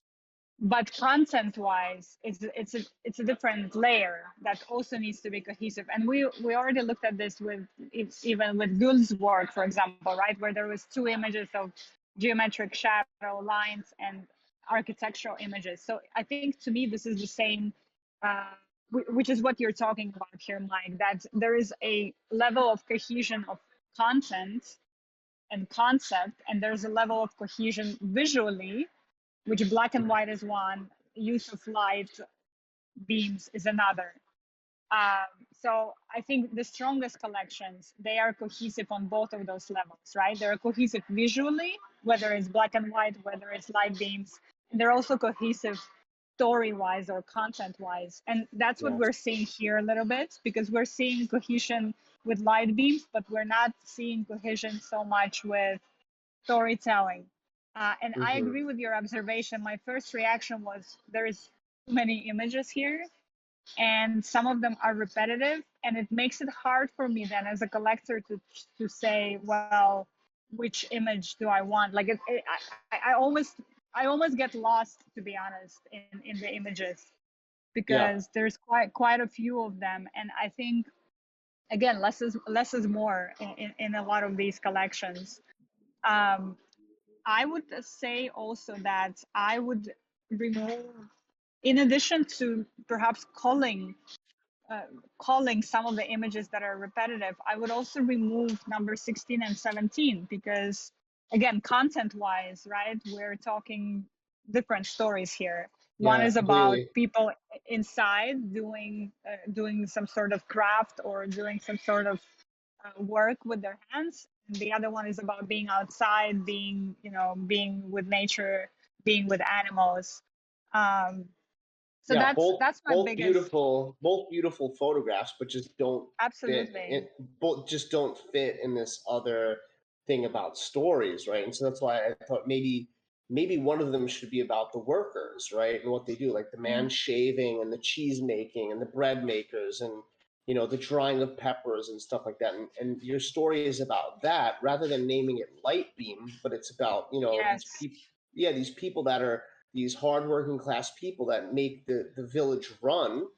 And then maybe there's another story that has to do with, like, these highland travelers and this beautiful outdoor light and such. But these two, I totally agree with you, do not fit within this collection. They're sold though. That's it's the thing. That's the hard thing about minting your stuff to the blockchain. And doing it right the first time is that, you know, you go back on some things. And so that's why we're really going to be doing that AMA soon, where we're going to be helping people before they actually make these decisions to go ahead and mint. But you know, with that being said, so let's see how many is sold. Like so six owners. That actually means 5 owners.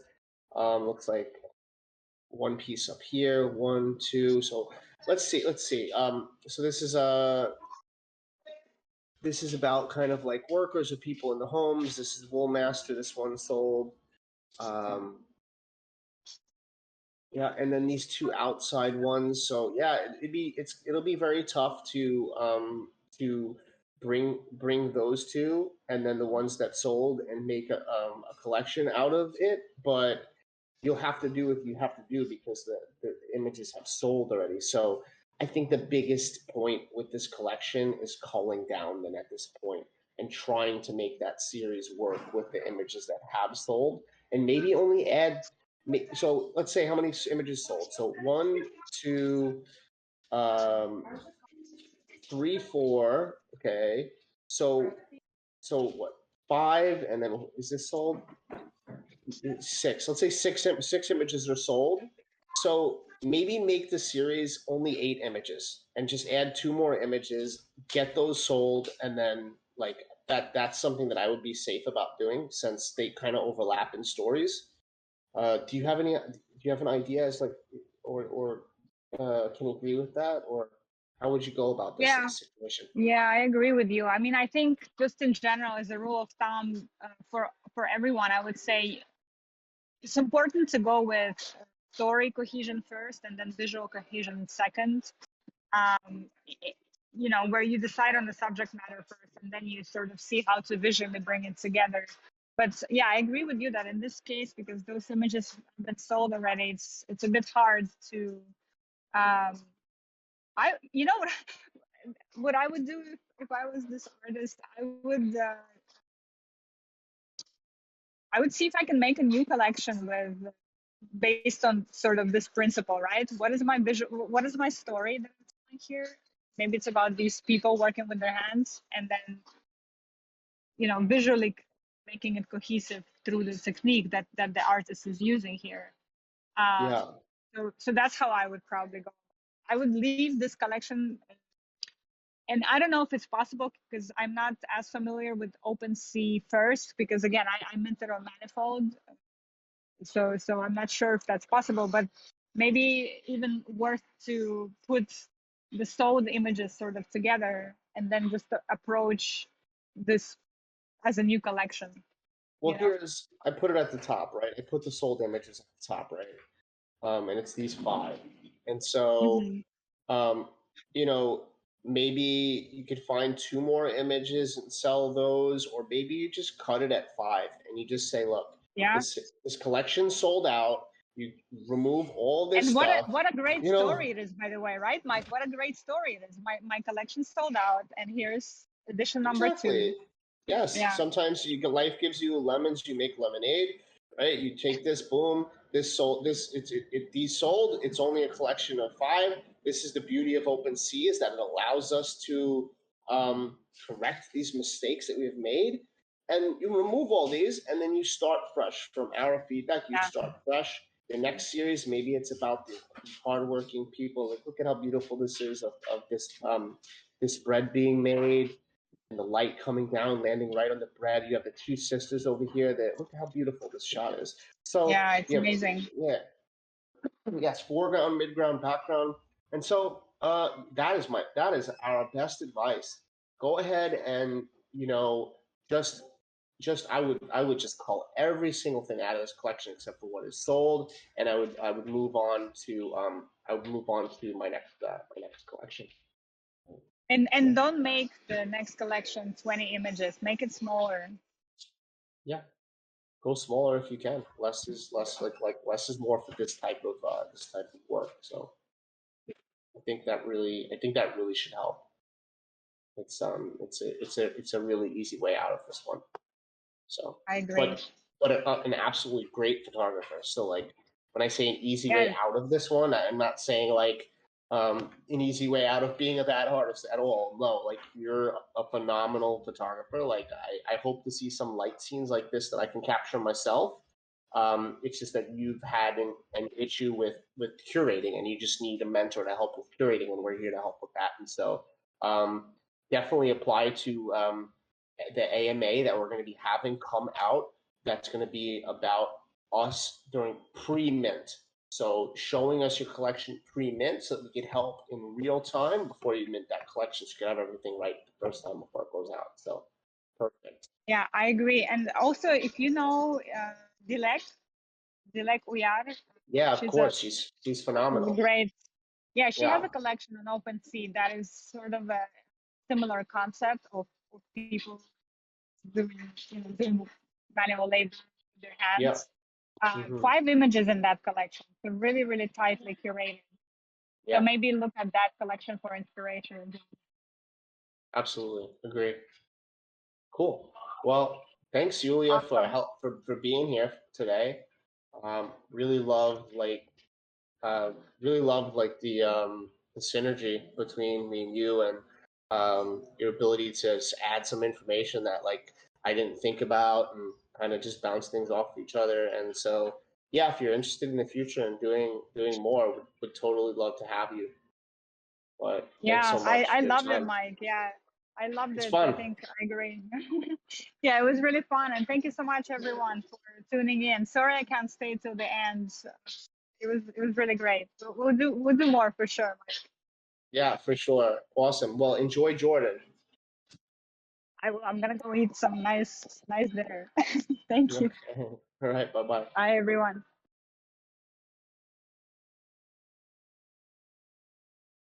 All right, cool. So I'm going to continue, guys. It's just me. And so we have 1, 2, 3, 4 more collections. And so Colors of the Street. And this is by Marcel, Marcelli GC. And so in Istanbul, where 25 million people live, everyone is trying to get somewhere. In busy daily life, you'll see people who forget to enjoy life and are not aware of it, or young people who do not care about anything with pleasure.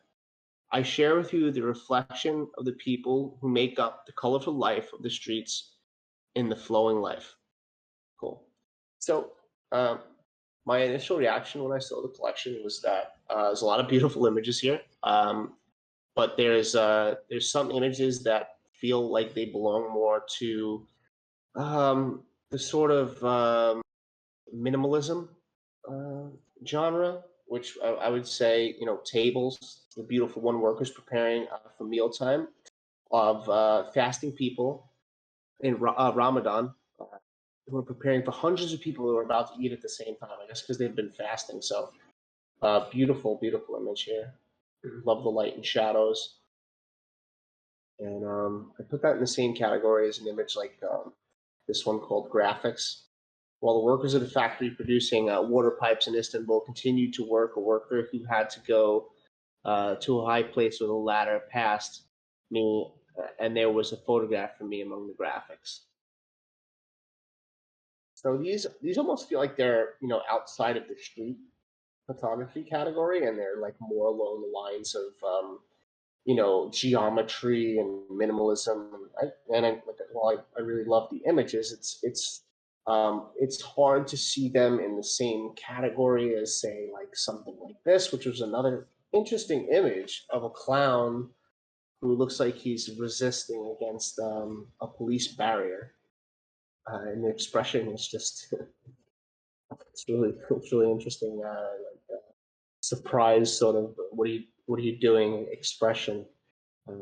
Please stop. He's a clown. It's interesting. So really interesting photographs in the collection. Just seems as though it's hard to really place a specific story that's going on here, and feels almost more like just dropping some of their favorite shots. So stuff that I would consider to be along the lines of the same collection would be, like I said, some of these geometric shots here, and maybe even traffic, maybe even a traffic shot here, which seems that it has a lot to do with like leading lines and symmetry and geometry, and this is really beautifully done. Love the shutter speed and everything like that as well.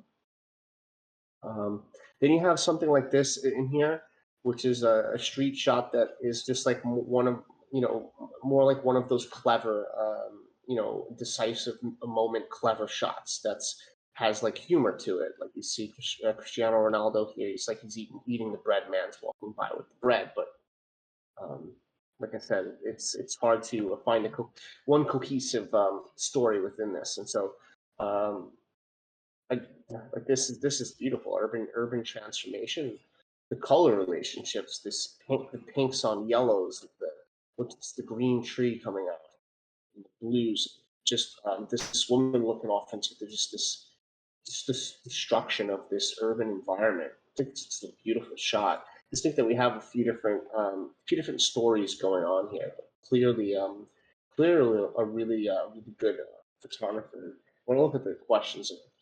So, what should I pay attention to in order to have a better collection? So, in order to have a better collection, I'd probably pay attention to like which images speak to each other in what way. And so, some of the images here speak to each other in a way of geometry. Right? And then some of the other images speak to each other in a way of sort of documentary. This feels documentary, right? And then this shot feels street, but it has this clever aspect. So maybe you have a bunch of clever shots like this that would fit in a specific series. So there's a lot going on in a lot of these different images where they just don't fit a specific story. And so, not saying that all street photographs should fit a specific story, but I think they should at least feel they should at least feel positioned correctly next to each other to kind of have a cohesive feel. They don't always have to be storytelling, but they should always feel cohesive within of the specific collection. So prices, you asked about prices, 0.1 and 0.2. Don't really have much to say about prices. I think prices have been a fair range. I think on OpenSea between 0.1 and 0.35 seems to be like a really fair price for a primary sale. The larger each sales happen normally in the secondary sales, guys. So if you see people that are selling images for 10 ETH, 100 ETH, etc., those happen normally during the secondary sale. I think your prices are just fine. And what do you think about the collection? I think I already went over how I feel about the collection. Really great photographer. Just needs to curate this collection just a bit differently. So would love to see the portfolio of this photographer. I'm sure you have a lot more geometry stuff that you could put in the geometry section. A lot more clever photographs like this, a lot more interesting documentary stuff, shots, but in one collection, hard to be cohesive there. So I'll move on to the next collection, unless we have artists here that want to come in and talk about their collection. Is the artist here? Let me see here. Yeah, they are here. Cool. So if you want to unmute them, if they want to talk about the collection at all, if they have any questions for me, so I would answer questions. Are you there, Mercel? Don't mind me. I'm getting over being sick. I don't think he's there. That's fine. That's totally fine. Cool. So Mercel's not there, so we'll move on to the next collection, which is Faces from a Shift in the Coal Mine. And this is by Yahoo's. And I'm not sure if this is just a typo, but maybe is it Faces from a Shaft in the coal mine? That would make more sense to me if they're like shot through a shaft, but I'm not sure. Oh, a shift makes sense too, because maybe it's just these shifts of people that are coming in. So I'll give a little read on this. So Their feet never go backwards, but miners move as slowly as possible. The last cigarette burned before the stroke is smoked slowly, alone or accompanied by faint conversations. The doors of the first well elevator, which goes down 485 meters, open and close several times with a tinkling sound, but the miner is silent. Journey into the deep darkness begins by saying good luck, but for some their journey isn't over yet. They need to dig deeper. There are workers who must enter an indescribable darkness. They go to extract coal in thin and long tunnels uh, called foot up to 3 meters wide and 560 meters below ground level. A coal mine is extracted by writing a heroic story in these tunnels. Meals in the mine are shared by 3 to 5 miners. Whatever is brought from the house is laid out on the table, and then the work continues. At the end of the shift, there's no trace of the calm shown on the way down. They want to go upstairs to smoke and take a bath. Wow. Great artist statement. Really powerful artist statement. Really love this artist statement. Really kind of makes me feel what they have to go through. And be honest, I'm not interested in being a coal miner after reading this or even looking at the photographs. It's like they have to go into their descent into madness every time they go into a day's worth of work, and at the end of the day they have to have a smoke and take a shower and just stay calm before they leave. And so look at some of the pictures. So 24 items in the collection, 2 owners. So one of the owners is him, and so a lot of images in the collection. A lot of beautiful images. I love this opening image. I mean, I put this by oldest. I think maybe this is the opening image, and this is the await to go down. And I love this shot. This is a really strong black and white. Love all the I like these 2 guys here interacting. Guy looking out the window here. Beautiful striped lines here go really well in black and white. It's a beautiful image. So that's like a nice opener there. These 2 men prep for the equipment. This is another interesting shot of this gentleman staring. He's sitting here with his hands folded, showing the equipment. This guy's looking off. Beautiful shot. And then into the galleries. Right. It's another beautiful shot. It's going down there with this huge pitchfork or whatever it's called, and the shadow is just really creepy. It's got this Grim Reaper looking shadow. He's entering down in these tunnels. It's really dark. I think black and white suits this type of work really well. And so you see the ones I favorited, and so I favorited the first one, Wait to Go Down. But I don't necessarily think that you need like another image of all the guys like that. I think one is good. I think less is more here. One is good at that. One of them prepping equipment, one going down into the galleries, and then you have this section here, and but this is a strong one, down to minus 560. I love his reaction on his face, and obviously the silhouetted background there. I don't mind joining you on this, Mike. Yeah, that would be cool. Yeah.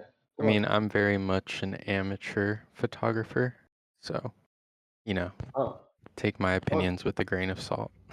No, but of course, if you want to jump in and talk, that's fun. I mean, I'm talking to myself here, so so I'll just go on by saying, there's a lot of images in here, but I think you could tell the story with a lot less. So some of these ones that I've highlighted. So there's 3 images right here in a row, right? So coal mine workers in deep down, buddies, lights on helmets, and I looked through the 3 of these, and I picked this one. Maybe someone would pick another, but just I think when there's a lot of similar images like this, maybe it's best to just go with the one that maybe feels the strongest. I love the guy's expression here, and I love the light on the guy's mouth and his eyes and expression here in the background. I thought that was the strongest of the 3, and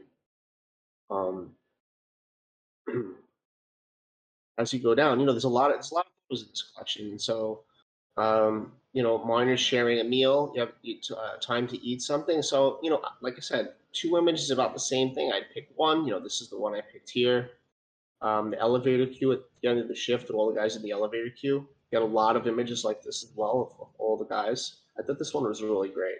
Kind of get this like expression of each of these guys. It reminds me when I was in boot camp and everyone had to kind of wake up early in the morning and stand by the front of their bunk beds and get inspected. Great. And so there's a lot. So I'd have picked this one. These other shots here, too similar for me. Got two similar shots here. Thought this close up one was just great because you have an expression from one of the guys in here, and I think it's a great, beautiful expression among all these helmets that kind of look like watermelons. It's great. Yeah, I like that one. It's really cool. Right? It's great. And I think these are really strong too. These close-up shots of these guys. I'd love to see more close-up shots of these. This is powerful. Like he's his skin is so dark. It looks like it's not it's not even the color of his skin anymore. I think he's the same skin as the men in the back, but he's been deep in the mine. So he's full of coal dust. That's powerful. And this one is too. Tired Hero. And that's a great title.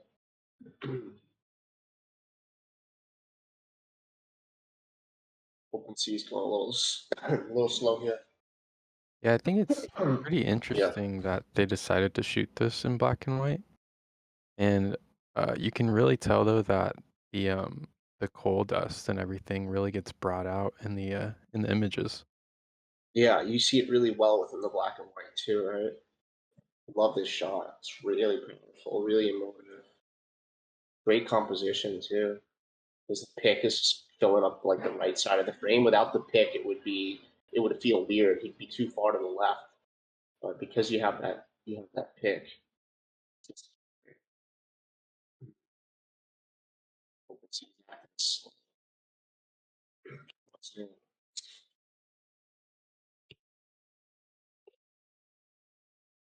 all this loads. I mean, I think my biggest thing is I think this is a super strong collection, and I think it's really tough to go into the depths of this, especially even as a photographer too. And it's just that I just think there's too many filler images where if you look at the ones that I've favorited and kind of took those and maybe put them into a collection that wouldn't need all those other little fillers. It'd be a lot easier to sell out the collection too. And so um, you know there's there's time to bath scene here, and there's waiting for shower here, and of the two, I'd probably pick this one. I thought this one was pretty strong. Love the guy's expression. He's holding the soap. You see the guys in the background. You see the conditions in which they're showering. It looks terrible. And it really tells the story. And so It almost looks like this was shot back in the 50s or 60s. Yeah, it doesn't look present day at all. But it's underground, so there's really no sense of time. This one's called self-harm. This guy's got all these cuts on his arm. I don't know if he self-harms or not, but it's I love, and black and white. Look at this. You just see all this dirt. It looks like he's just a man of two colors. He's half black, half white. It's wild. That's a beautiful, beautiful shot. It's really well in here. So I'm really drawn to a lot of the portraits in this one, or just the things that they're doing outside of the coal mining stuff too, like the showers and and then this one needs more shampoo. This is waiting for shower, and this is ready to head back home. This is time for bath, and it's almost like they all we almost only need two, right? So one shower one, and then I think they're ready to head back home. I thought this was a strong image here of him just walking through, and just his hand drooped down and his head down, and all these towels on the lockers, and he's going through this thin space. It looks really makes you feel like the hard lived life of these guys. Really cool. You like the work room? Yeah, I think it's pretty great. I think like what you said, there's a lot of images that kind of tell the same story. Mhm. So curation probably be a big help on this one. Yeah, Um, absolutely. So that's the biggest thing on this one. I think it's curation. yeah, everything else looks great. I mean, the portraits are pretty phenomenal looking Mhm. to me. Um, yeah, everything looks pretty good besides that point. Um, and About I the think if curation. you did curate it down, definitely gonna be more likely to sell out and just do a Yeah. little bit better. Yeah, I think this can do with like instead of 24 images, I think you can do well between 12 and 15 images. And I think you can do really well. So Surprisingly, yeah, it does huh? tell a good cohesive story though. Like It even though there's a does. lot of images, Oh, of it course. gives you like the full picture of what's going on down there. Absolutely. You can make a book out of it. It's really, really well done. And so, if you look at activity, um, last sale was 3 months ago. So it's a long time ago. So, obviously there's something happening outside of, just this beautiful work. It's that it's not doesn't have a lot of eyes on it. A lot of these don't have any favorites at all and stuff, which means a lot of people have seen the work. So, I'm just wondering is probably how much the artist is going about talking in spaces and stuff about the work. Maybe talking in spaces is a really good idea, or just like, I tell a lot of people lately, like if you want to promote your story, maybe it's a good idea to like take one really great image that you really love, and post it on your Twitter and tell the story behind that image and what it was like to take that image, and just put a link to your collection and just say this one's stolen. Just get people's eyes. And people who are listening today in the audience, help out some of our artists today by sharing the work if you enjoy them. So let me look at questions that he's had. So pricing is active? Question mark. I cannot decrease the low floor because already two collectors. No, I think the pricing.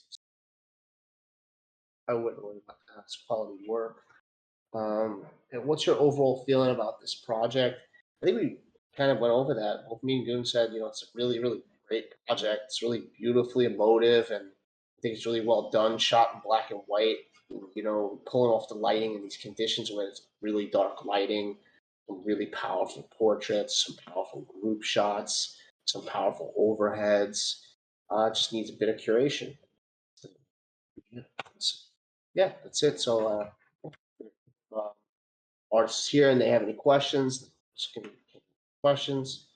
Um, otherwise, yeah. Otherwise, move on to the next collection. Maybe he might be here. Let's see. No, I know the time difference is hard for a lot of people to get, so we can have this recording. So I'll move on to the next collection.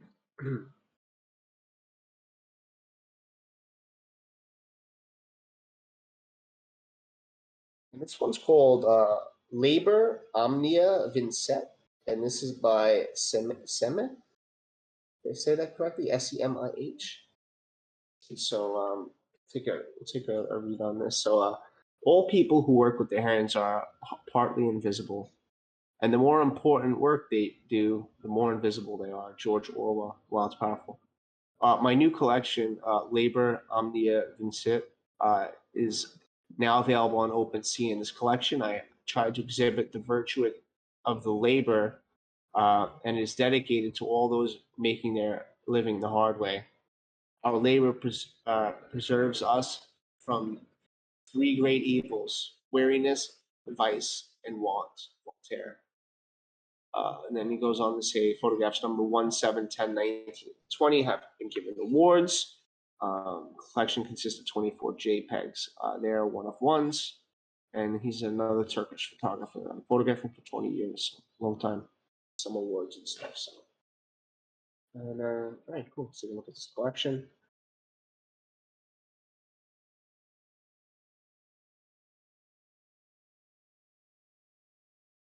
I think my initial reaction to the collection was, once again, there's a lot of images. I think you could tell the story here with less, and so some of them are really beautiful images like pepper drying here. This great shot. I love her expression. I love the contrast between the green and red. Really good post processing, beautiful image. Right. An image for me like that you know almost didn't make sense in this collection would be like this tulip number 4, because I feel like the collection is about these workers, right? That's what it said. That's what it says within the in the description. You know, and while this is a beautiful photograph because you have all these violet tulips and then you have these 2 red ones standing out on their own, appears to be this photographer here within the distance. Um, I feel like this image is put in the collection because the photographer really likes the image and it's a great image and they just wanted it to be in the collection. But unfortunately, it doesn't feel like it fits. When a lot of the other images are about the workers from Turkey, and so let's do a couple more. So this one, Strawberry Greenhouse. So this is a really great depiction of these 2 workers within a greenhouse. Once again, beautiful. I love the leading lines, and this even the circles are kind of leading this circular sort of path down the center. See these 2 women working really hard in the greenhouse, and bright greens, everything's healthy, beautiful shot. This shot here, drying tomatoes. A bit harder for me to make a connection with this particular image because the subject is kind of just staring off into the distance. Looks like they're daydreaming in their own world, and it almost doesn't feel like they're connected to the job that they're doing. I'm not sure if this layer of plastic and then this layer of just greens here into blue really suited this image to be best. It's probably one that I'd pull. Um, I put here. This is uh, in Cuba, an island country in the Caribbean Sea. The art of painting is at a very advanced level. A painting market is established in Havana. I chatted after taking the painter's picture at the painting market. He has no other job, earns his living by painting, and he said that because of this, his eyesight deteriorated. So he got a lot of information in here. I would clean this up a bit. It's like you have all this stuff, 300 DPI, etc. I would make spaces and clean this up, like spaces between your statement about this gentleman, spaces between technical stuff, spaces between the license. It's too much in there.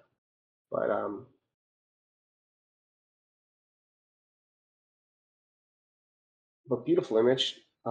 So really gorgeous paintings with Campbell soups. Looks like a guy's painting off of sort of like an Andy Warhol uh, type image here. Really interesting shot. Loves the blues and everything like that. But, once again, just overall with this project, right? It seems like a curation thing because there's a lot of beautiful images like this. Handicraft, gorgeous gorgeous response from the subject. You can tell the photographer spends some time to get the subjects comfortable. This female barber giving a haircut in the street. Cool. Interesting. So yeah, I find this to be about like these workers that just doing a lot of different types of work. Fishing net. That's a beautiful one. Love it. Love the light beam coming through the oranges, the nets. 2 women just sitting next to each other. Background, all the layers of wood.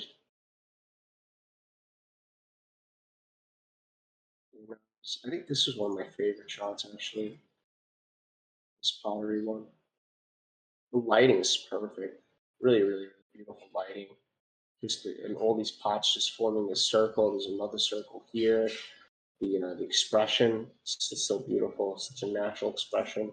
And then showing off the pot that they just worked on. And then there's just another round piece too of all these round bricks. It's just round, bringing you dead into the subject. Perfect photograph. Yeah, that's another one of the award winner photos too. Yeah, I'm sure they listed that. Yeah, number one. Yeah, so I mean, there's clearly some images in here that just really stand out. This is another one that stood out. This is hemp rope making. I love how he shot it through these lines. It's very surreal. I love the blues. The blues came in. He's wearing red. Even his shirt has lines. Everything is lines, lines, lines, lines, lines. Really, really, really well done. Really nice way Yeah, of I seeing. think that shot's probably would be one of my favorites. Yeah, it's great. It's really great. And then you have a shot next to it like this, but that, it wasn't. It's so for this for me, it's like I feel like the artist did too much vignetting, like this huge dark shadow around the outside, and it's as well. It's still a nice shot. It's full on the same Little thing. artificial looking. Yeah, it feels a little bit like a little over processed, and so and then these two. This is a little concerning. Number 24 is in here twice. Um, Church of Angels 24. So this one's owned by him. Okay, so maybe there's a mistake here. I mean, he probably should delete that one. And this one, well, they're both owned by him. So we can't call it a one of one if there's two in here, right? Is this one? But if this one's not for sale, then it just needs to be deleted. Right? So we'll definitely delete that. This was really strong wheel master. Oh, beautiful, beautiful shot. Love it. Love how you can see the movement with the mallets here. These guys working. Love all the different colorful wheels, the composition. Great environmental portrait. Really great environmental portrait. So, there's and there's just ones where I feel technically weren't as. And here you got a big thing on pricing here. All right, so you got pricing 0.1. 0.19, 0.12, 0.14. I think it's even more, 0.15. Um, and that's confusing. That's like 5 price points. That's either 5 different price points. It gets very confusing because it makes me feel like you're almost judging your work um, based on the price. Like so, it's like this shot wasn't very compelling to me. I think there's just his reaction. There's not much of a reaction going on here from him. It seems very dead in the form of emotion, and so it's almost like you knew that, and it's kind of a filler photo, so you threw it in at 0.1, placed a lot less than some of the other ones, and so rather than having like these filler shots, right, where there's not many people that are really connecting. I didn't connect as much to this one either. That you put at 0.1 lettuce worker, and I think it is just his expression. I think that you're just missing the moment on this, and I think it's more time. Like I think you missed the moment where we really feel something from this guy working, whether it's like he really enjoys his job or he doesn't or whatever it is. But there's the emotion that I got here is like this moment frozen in time that just doesn't say anything to me at all. And so, just trying to be very honest with you. Not trying to give you a harsh critique, but there's just some that are just really, really great, and there's just some that I really question. That I know as a photographer that you're a lot better than them in some of these, and so I would. This is another one that has to do with curation. This whole set. So here's a shot where composition looks like it's pretty nice, but highlights seem a little bit blasted here. It's a pretty white, really white out here in the highlights. It's not sharp on the actual subject, so I'm not sure how you went about choosing the shutter speed here. It's a little busy overall. The image is a little bit busy. Maybe getting closer on a shot like that or something. But I don't think that you need to include so many. Like, so you have 25 items. I think you can take some really strong ones, like this one here. 1, 2, 3, 4, 5, 6, 7, 8, 9. Maybe this one here, 10, 11. No, maybe you find 12 images. Maybe this turns to 12. Maybe it's 12 and it's not 25, and then maybe you don't have to have 5 different price points. Maybe you can have 2 price points or just 1 price point, right? So that's my overall critique on this. And you've got award-winning ones in here mixed in with ones that are just not, they're just not hitting as hard as we have. So questions from the artist, are there any works in my collection that need editing? No, just your collection as an overall needs editing down, it needs culling. Are there 24? There are 24 works in the collection. Is a number appropriate? I think the collection could have 24 if all the photos hit. In this case, I don't think that they all do. I think that there's clearly some standout ones here. I think you know that as well. There's award-winning shots in here mixed with ones that just aren't. These two shots here are the same. You have to do something about that. Look at the activity here. Well, there hasn't been any activity. So no one's bought anything yet. So like, honestly, you could literally just chop this down to 10 images if you want, 10 super strong images about hardworking people. And the MetaJungle team will like blast it out and we'll get eyes on it. And, I think if you can do that, I think you could have a really, really, really strong collection that can possibly sell out. So, yeah, that's it. That's all I got on that one. I think you got some great images as well. And last but not least, we have Guerrero Red Mountain. Oh, I didn't write the artist name down next to this one. Do you have the artist name for this one? That you can pull up for me if you can, Goon. Did they not put it in the spreadsheet? No, they might have. If you want to open Let me see. the sheet, it might have been El Mexicano. Yeah, it is. It's him. Okay.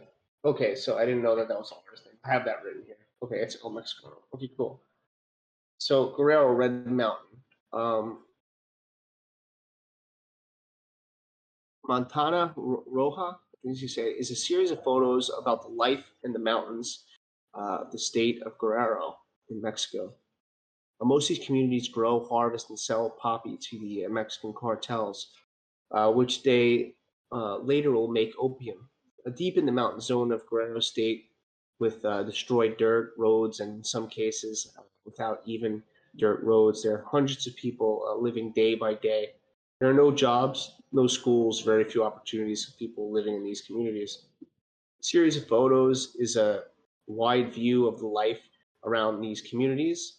In some of them, the cartels have arrived, creating violence, and communities had to rise up against them. In others, life goes on like usual. For them, poppy is just a crop that feeds them, but it's also threatening their lives. First generation virals will get a free physical photo book with this project, which is in the process of production for 2022. So a collection of 30 one-on-one pieces. So another very large collection. I left the large collections at the end because I knew Yulia had to leave early, and so I figured I would just go into the brunt of the large collections on my own, so that we didn't have to take too much time together on the very large ones. But so we go through some of the images here. I have some here favorited. I thought the ones with the people in them were really strong. I really, really, really thought this was a beautiful shot here. Photo 7. Really, really well done. Such a beautiful photograph. It seems so it's iconic. There's so many good photographs in this series, actually. And it's a shame that a lot of the really beautiful photographs in this series kind of get saturated within ones that aren't as strong. This is just an iconic photograph, so I really, really love this one. Because some of the shots actually seem like they deviate from the poppy seed theme for me, but we'll get into that anyway. So I'll click on some of the ones that resonate with me. This is a beautiful, beautiful shot because you have these poppy seeds. I think it's just growing out of the ground here, and it just grows. It's like you have this girl too, and she's just like one with them. And I love how the poppy seeds just grow into a hair here. It almost looks like she's got one of those hair ties in, and she's looking out into the distance, and the distance is this these beautiful mountains. So I thought that one worked out of the ones that had the poppy seeds. This one to me doesn't work, and the reason why is it's really, really busy. It's a very busy black and white image. It's hard to you know, a lot of times black and white, you know, it's this battle between what light and dark, and just light is just really, really attributes. And it's just, I don't know where to put my eye. I don't really know what this is. It's too dark for me to figure out what this is. It's just the focus isn't really on the hands. You know, it's too jumbled. I don't know about the composition of that. This shot's beautiful, and you look at the shot here right now. It almost feels like a different photographer. It's just not nearly as clean. This is an example.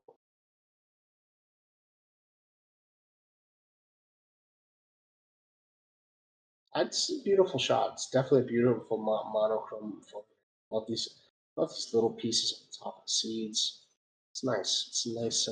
It's strange too. Very kind of love it.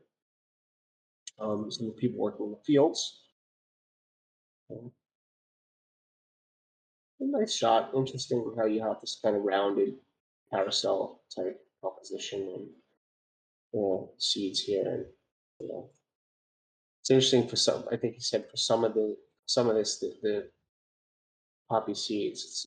It's hold on. For them, poppy is just a crop that feed. So some of them poppy seeds are for eating, and then but for the cartels, it's for opium, right? It's for drugs. It's wild to looking at this and wonder um, the ones that they're picking up here, what it's going to be used for. I'm thinking it's the food.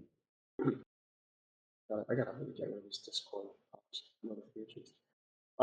And so yeah, another really strong portrait here. What just like wow, love the lighting, lines in his face, just this feeling of just hard work. Man. This guy looks like he just has a hard working life. And I can just feel almost pain and sadness with him. Just love that portrait. It's really well done. Let's see. And some of the more of landscape type ones. Very beautiful atmosphere. Love the smoke going on in the background here. Very eerie, beautiful photograph. I like that one. So yeah, we go through a lot of the photos. This is a lot in the series. I haven't been able to dissect the shot. You The know, description's interesting on this one. this one here.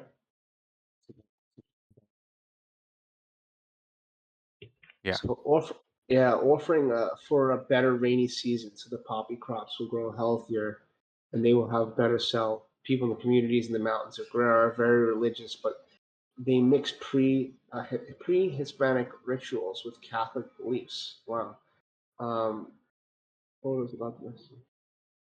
So what? So hold on. Offering a better rainy season. Yeah, just that first paragraph. The other Yeah, one, the other paragraph is copied onto all the photos, I yeah, think. yeah. The people in communities in that very religious. So they're doing something religious here, like they're sacrificing.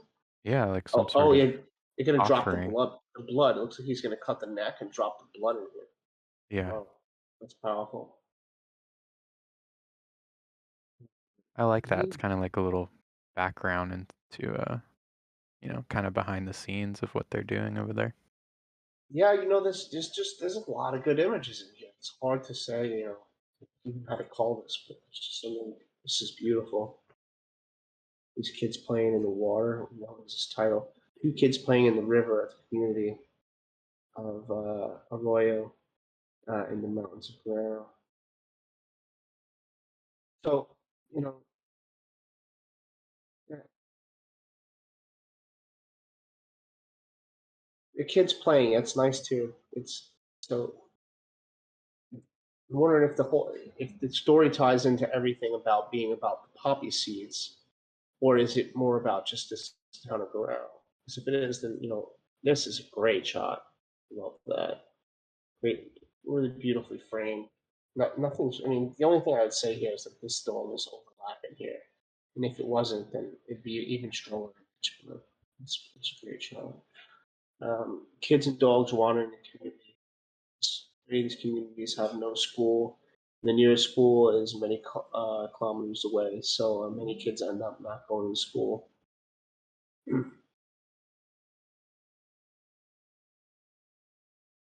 This one's powerful. I'm looking at this. Great portrait. Look at the lighting, detail, beautiful. The expression, great portrait photographer. But not only that, a photographer that can also photograph, um, some landscape as well, and does like really interesting documentary work. I mean, an image like this, for instance, like, um, while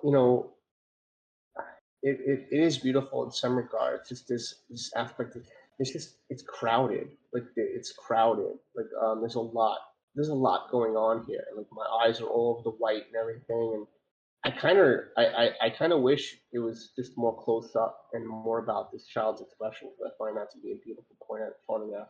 It's a child's expression. Very very interesting composition. Weird shot.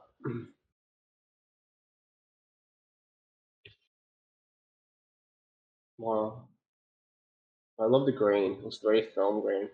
And this looks like a spine. I don't know what this is. It looks like snake skin or a spine, or it's weird.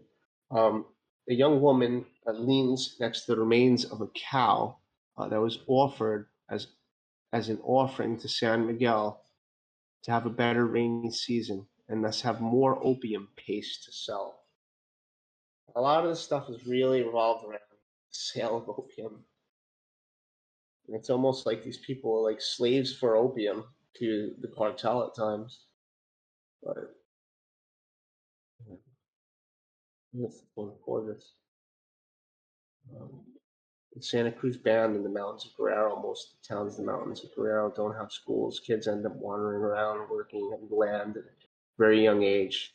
But in most towns, there are local bands that are almost 100% formed by children. Beautiful shot, classic, gorgeous shot. Love the expressions. Love this kid on the left. Man here, every expression in the shot was phenomenal.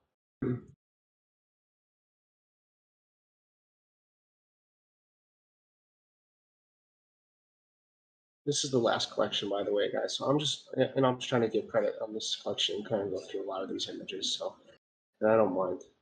Um, this is, it's like a beautiful shot. It's also a bit busy, and it's a bit hard to figure out. It's obviously in a cemetery, and this woman's sitting on the grave, and yeah, I think it's strong, beautiful. A woman visits the grave of her parents during the Day of the Dead celebration. Oh my gosh.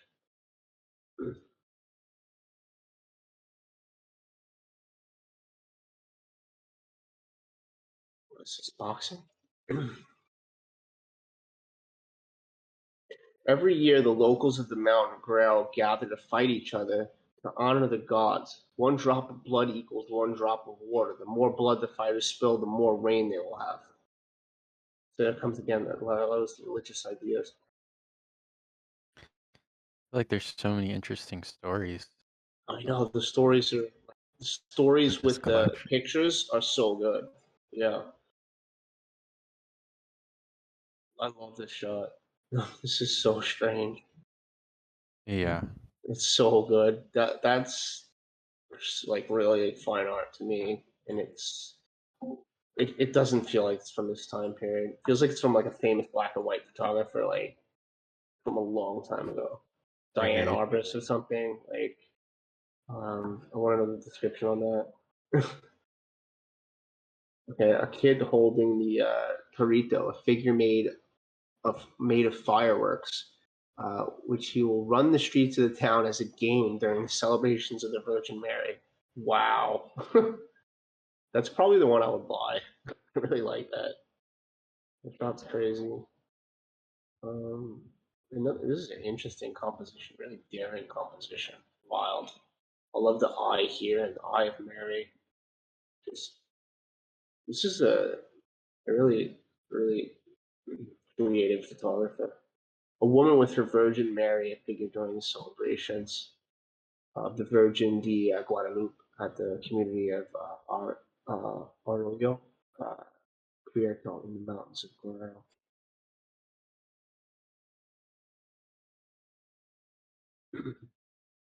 So Oh, this last one. Girls playing at sunset.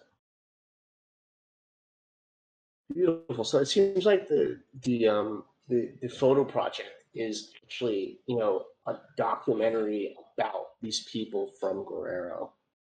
Look at this. Great shot. Perfect. All these guys with their hats, none of them overlapping. They're holding the poppy seeds in their hand. Really nice black and white tonality. I want to know let's see what the questions are. Where's the best place to post to get more visibility? Tag collectors who keep posting on Facebook. So maybe this is where the issue is. So there's no owners when were these Did he say listed? Facebook? Yeah, he said Facebook, so it's not the right place, but yeah. When were these listed? 4 months ago. So no sales and a brilliant project. It's a brilliant project, it really is. And no sales in 4 months. So I think that this artist, you know, I don't know if they have a Twitter account. So first of all, I wouldn't say tagging collectors is not the best idea, and posting on Facebook is not a good idea either because I don't even post any of my stuff on Facebook at all, let alone even Instagram. Instagram, if you're looking to find like real collectors, they're just not on Instagram. They're just not, and they're just definitely not on Facebook. And so you really have to transition yourself over. I know it's a lot of work. It was a lot of work for me to transition from like a 30K following on Instagram and just say like I'm just giving up, kind of not giving up Instagram, like really putting all my focus to Twitter. And I had 0 followers 5 months ago, and I've worked myself to 2K now, and it's like it's a lot of work. But the the bridge from Web 2 to Web 3 is on Twitter, and that's just the facts. And so my recommendation would be join Twitter and only follow what you want to see. So like I joined Twitter and I only followed people that were involved in NFT photography, PFPs, anything that had to do with artists. And so that the way the Twitter algorithm works is that what you're interested in is what they'll blast you with. And I am proud to say that I go onto my Twitter every day and I'm blasted by beautiful art because who you follow and what you're interested in is what you're going to see. So I'd get on Twitter and I would start building, just start following people that you find make beautiful work or just are really involved in say inspirational things in the space. That's where I would start. I would definitely not. Yeah, go ahead. I guess he did mean Twitter, not Facebook. He does have a Twitter, but it looks like he just joined in December, so fairly new. So January, yeah, a couple months. Yeah, he wrote Facebook. So okay, yeah. So that's it. I mean, follow great people on Twitter. You probably, if you don't have a barrier with English and you're okay with it, then I would join a spaces and really like talk about this work because the story of this work is so strong and beautiful, and there are so many beautiful images in this that like I don't really know what there's some that I would call out, like, this number 3 I would call out. This it's hard to say because then there's some where, like maybe this 18 I'd call out. It's just too busy. But everything else is too strong. I don't know. It's Yeah, even right, even with 30 images, it's so strong. So it's like, I think honestly, I think it's building relationships within the community and marketing and stuff. That's probably a problem for this artist. And maybe we should have a workshop on just like how to build community within here, how to like showcase your work without it coming off as shilling, how to build relationships with collectors that it doesn't seem like you're begging as an artist. Not saying that this artist is, but there are a lot of artists out there that kind of come off as like they're just looking for collectors to buy from them and etc. There's a lot of ways about doing this type of stuff. So this is a phenomenal collection by a phenomenal photographer that just needs a little bit of guidance. And so, other question is 30 photos a lot? 30 photos is a lot if it's not cohesive and if they're not good. But these photographs are really good. They're really great. A lot of them are really great. So yeah, no, I'm gonna say, I don't think it's a lot. Maybe you should have started with less and then added some as you sold them, just because you didn't build the following quite off the bat. And the other question, I am given a free photo book to collectors. Is the pricing correct or too high? I think the pricing is really good on these 0.15. So, yeah, I think I'm gonna wrap it up there. Like, I don't have anything else to really say about this collection other than, it's not in the eyes of like enough people, and hopefully it got into the eyes of some people today. And maybe you guys want to jump on and give the guy a quote tweet and talk about his project and Yeah, I think whatnot. I'm gonna retweet this one. This is one of the Yeah, better large yeah, documentary collections that I've seen. absolutely, so good, so good, so powerful story, and he's short. Thanks, I see on Discord. Yeah, really strong. So it's like he's to understand English. So, yeah, if you can speak English too, that's even better, because you could talk about the story in Twitter chat spaces. And like I said, a good thing to do is grab one of your favorite images on here and post it on Twitter today, and just talk about why that image moved you and why you took it and what it meant to you, and just link your collection. Someone will retweet and stuff. But yeah, great job, and lots of great collections we looked at today. It was really awesome to have Yulia. She had a lot of great feedback. I'd love to have her for a full on AMA next time, and I think she will. She hadn't watched them before. She didn't know that they entailed like 3 hours for a lot of them go three and a Yeah. half hours. So not everybody can make that commitment. She's actually on vacation too. So it was really great to have her and all the artists today. And it was an awesome session. And Goon, you have it recording, right? So we'll have a recording for this one. Yep, it's recorded, but yeah, I think you and Yulia did a great job today. Awesome. Thanks so much. Thanks everyone who got to come. And perfect. Hope to see you guys in the next one. If you didn't get picked, don't be discouraged. Obviously, you should come to these even if you don't get picked. Because I'm learning just by like going through people's collections. When I come out with my next collection, I'm gonna be super strict about it. So you can easily learn what you need to fix with your collection just by listening to someone else's one. Hey, thanks, Bobby. Great work going over your stuff. Amazing. Sad collection to go over. Really, really beautiful, powerful, really commendable.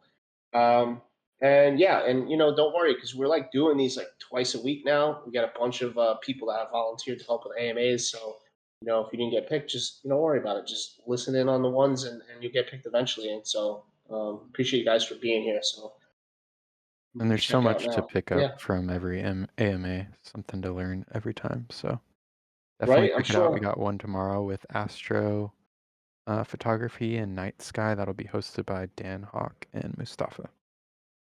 Nice. I'm sure when you go out, Goon, you have new things to consider after you've been to like every AMA. Yeah, So it's definitely. helpful. Cool. All right, I'm gonna sign out. I'm gonna take my pole up and run. I'm out. Bye, guys. Thanks, everyone. Have a good day.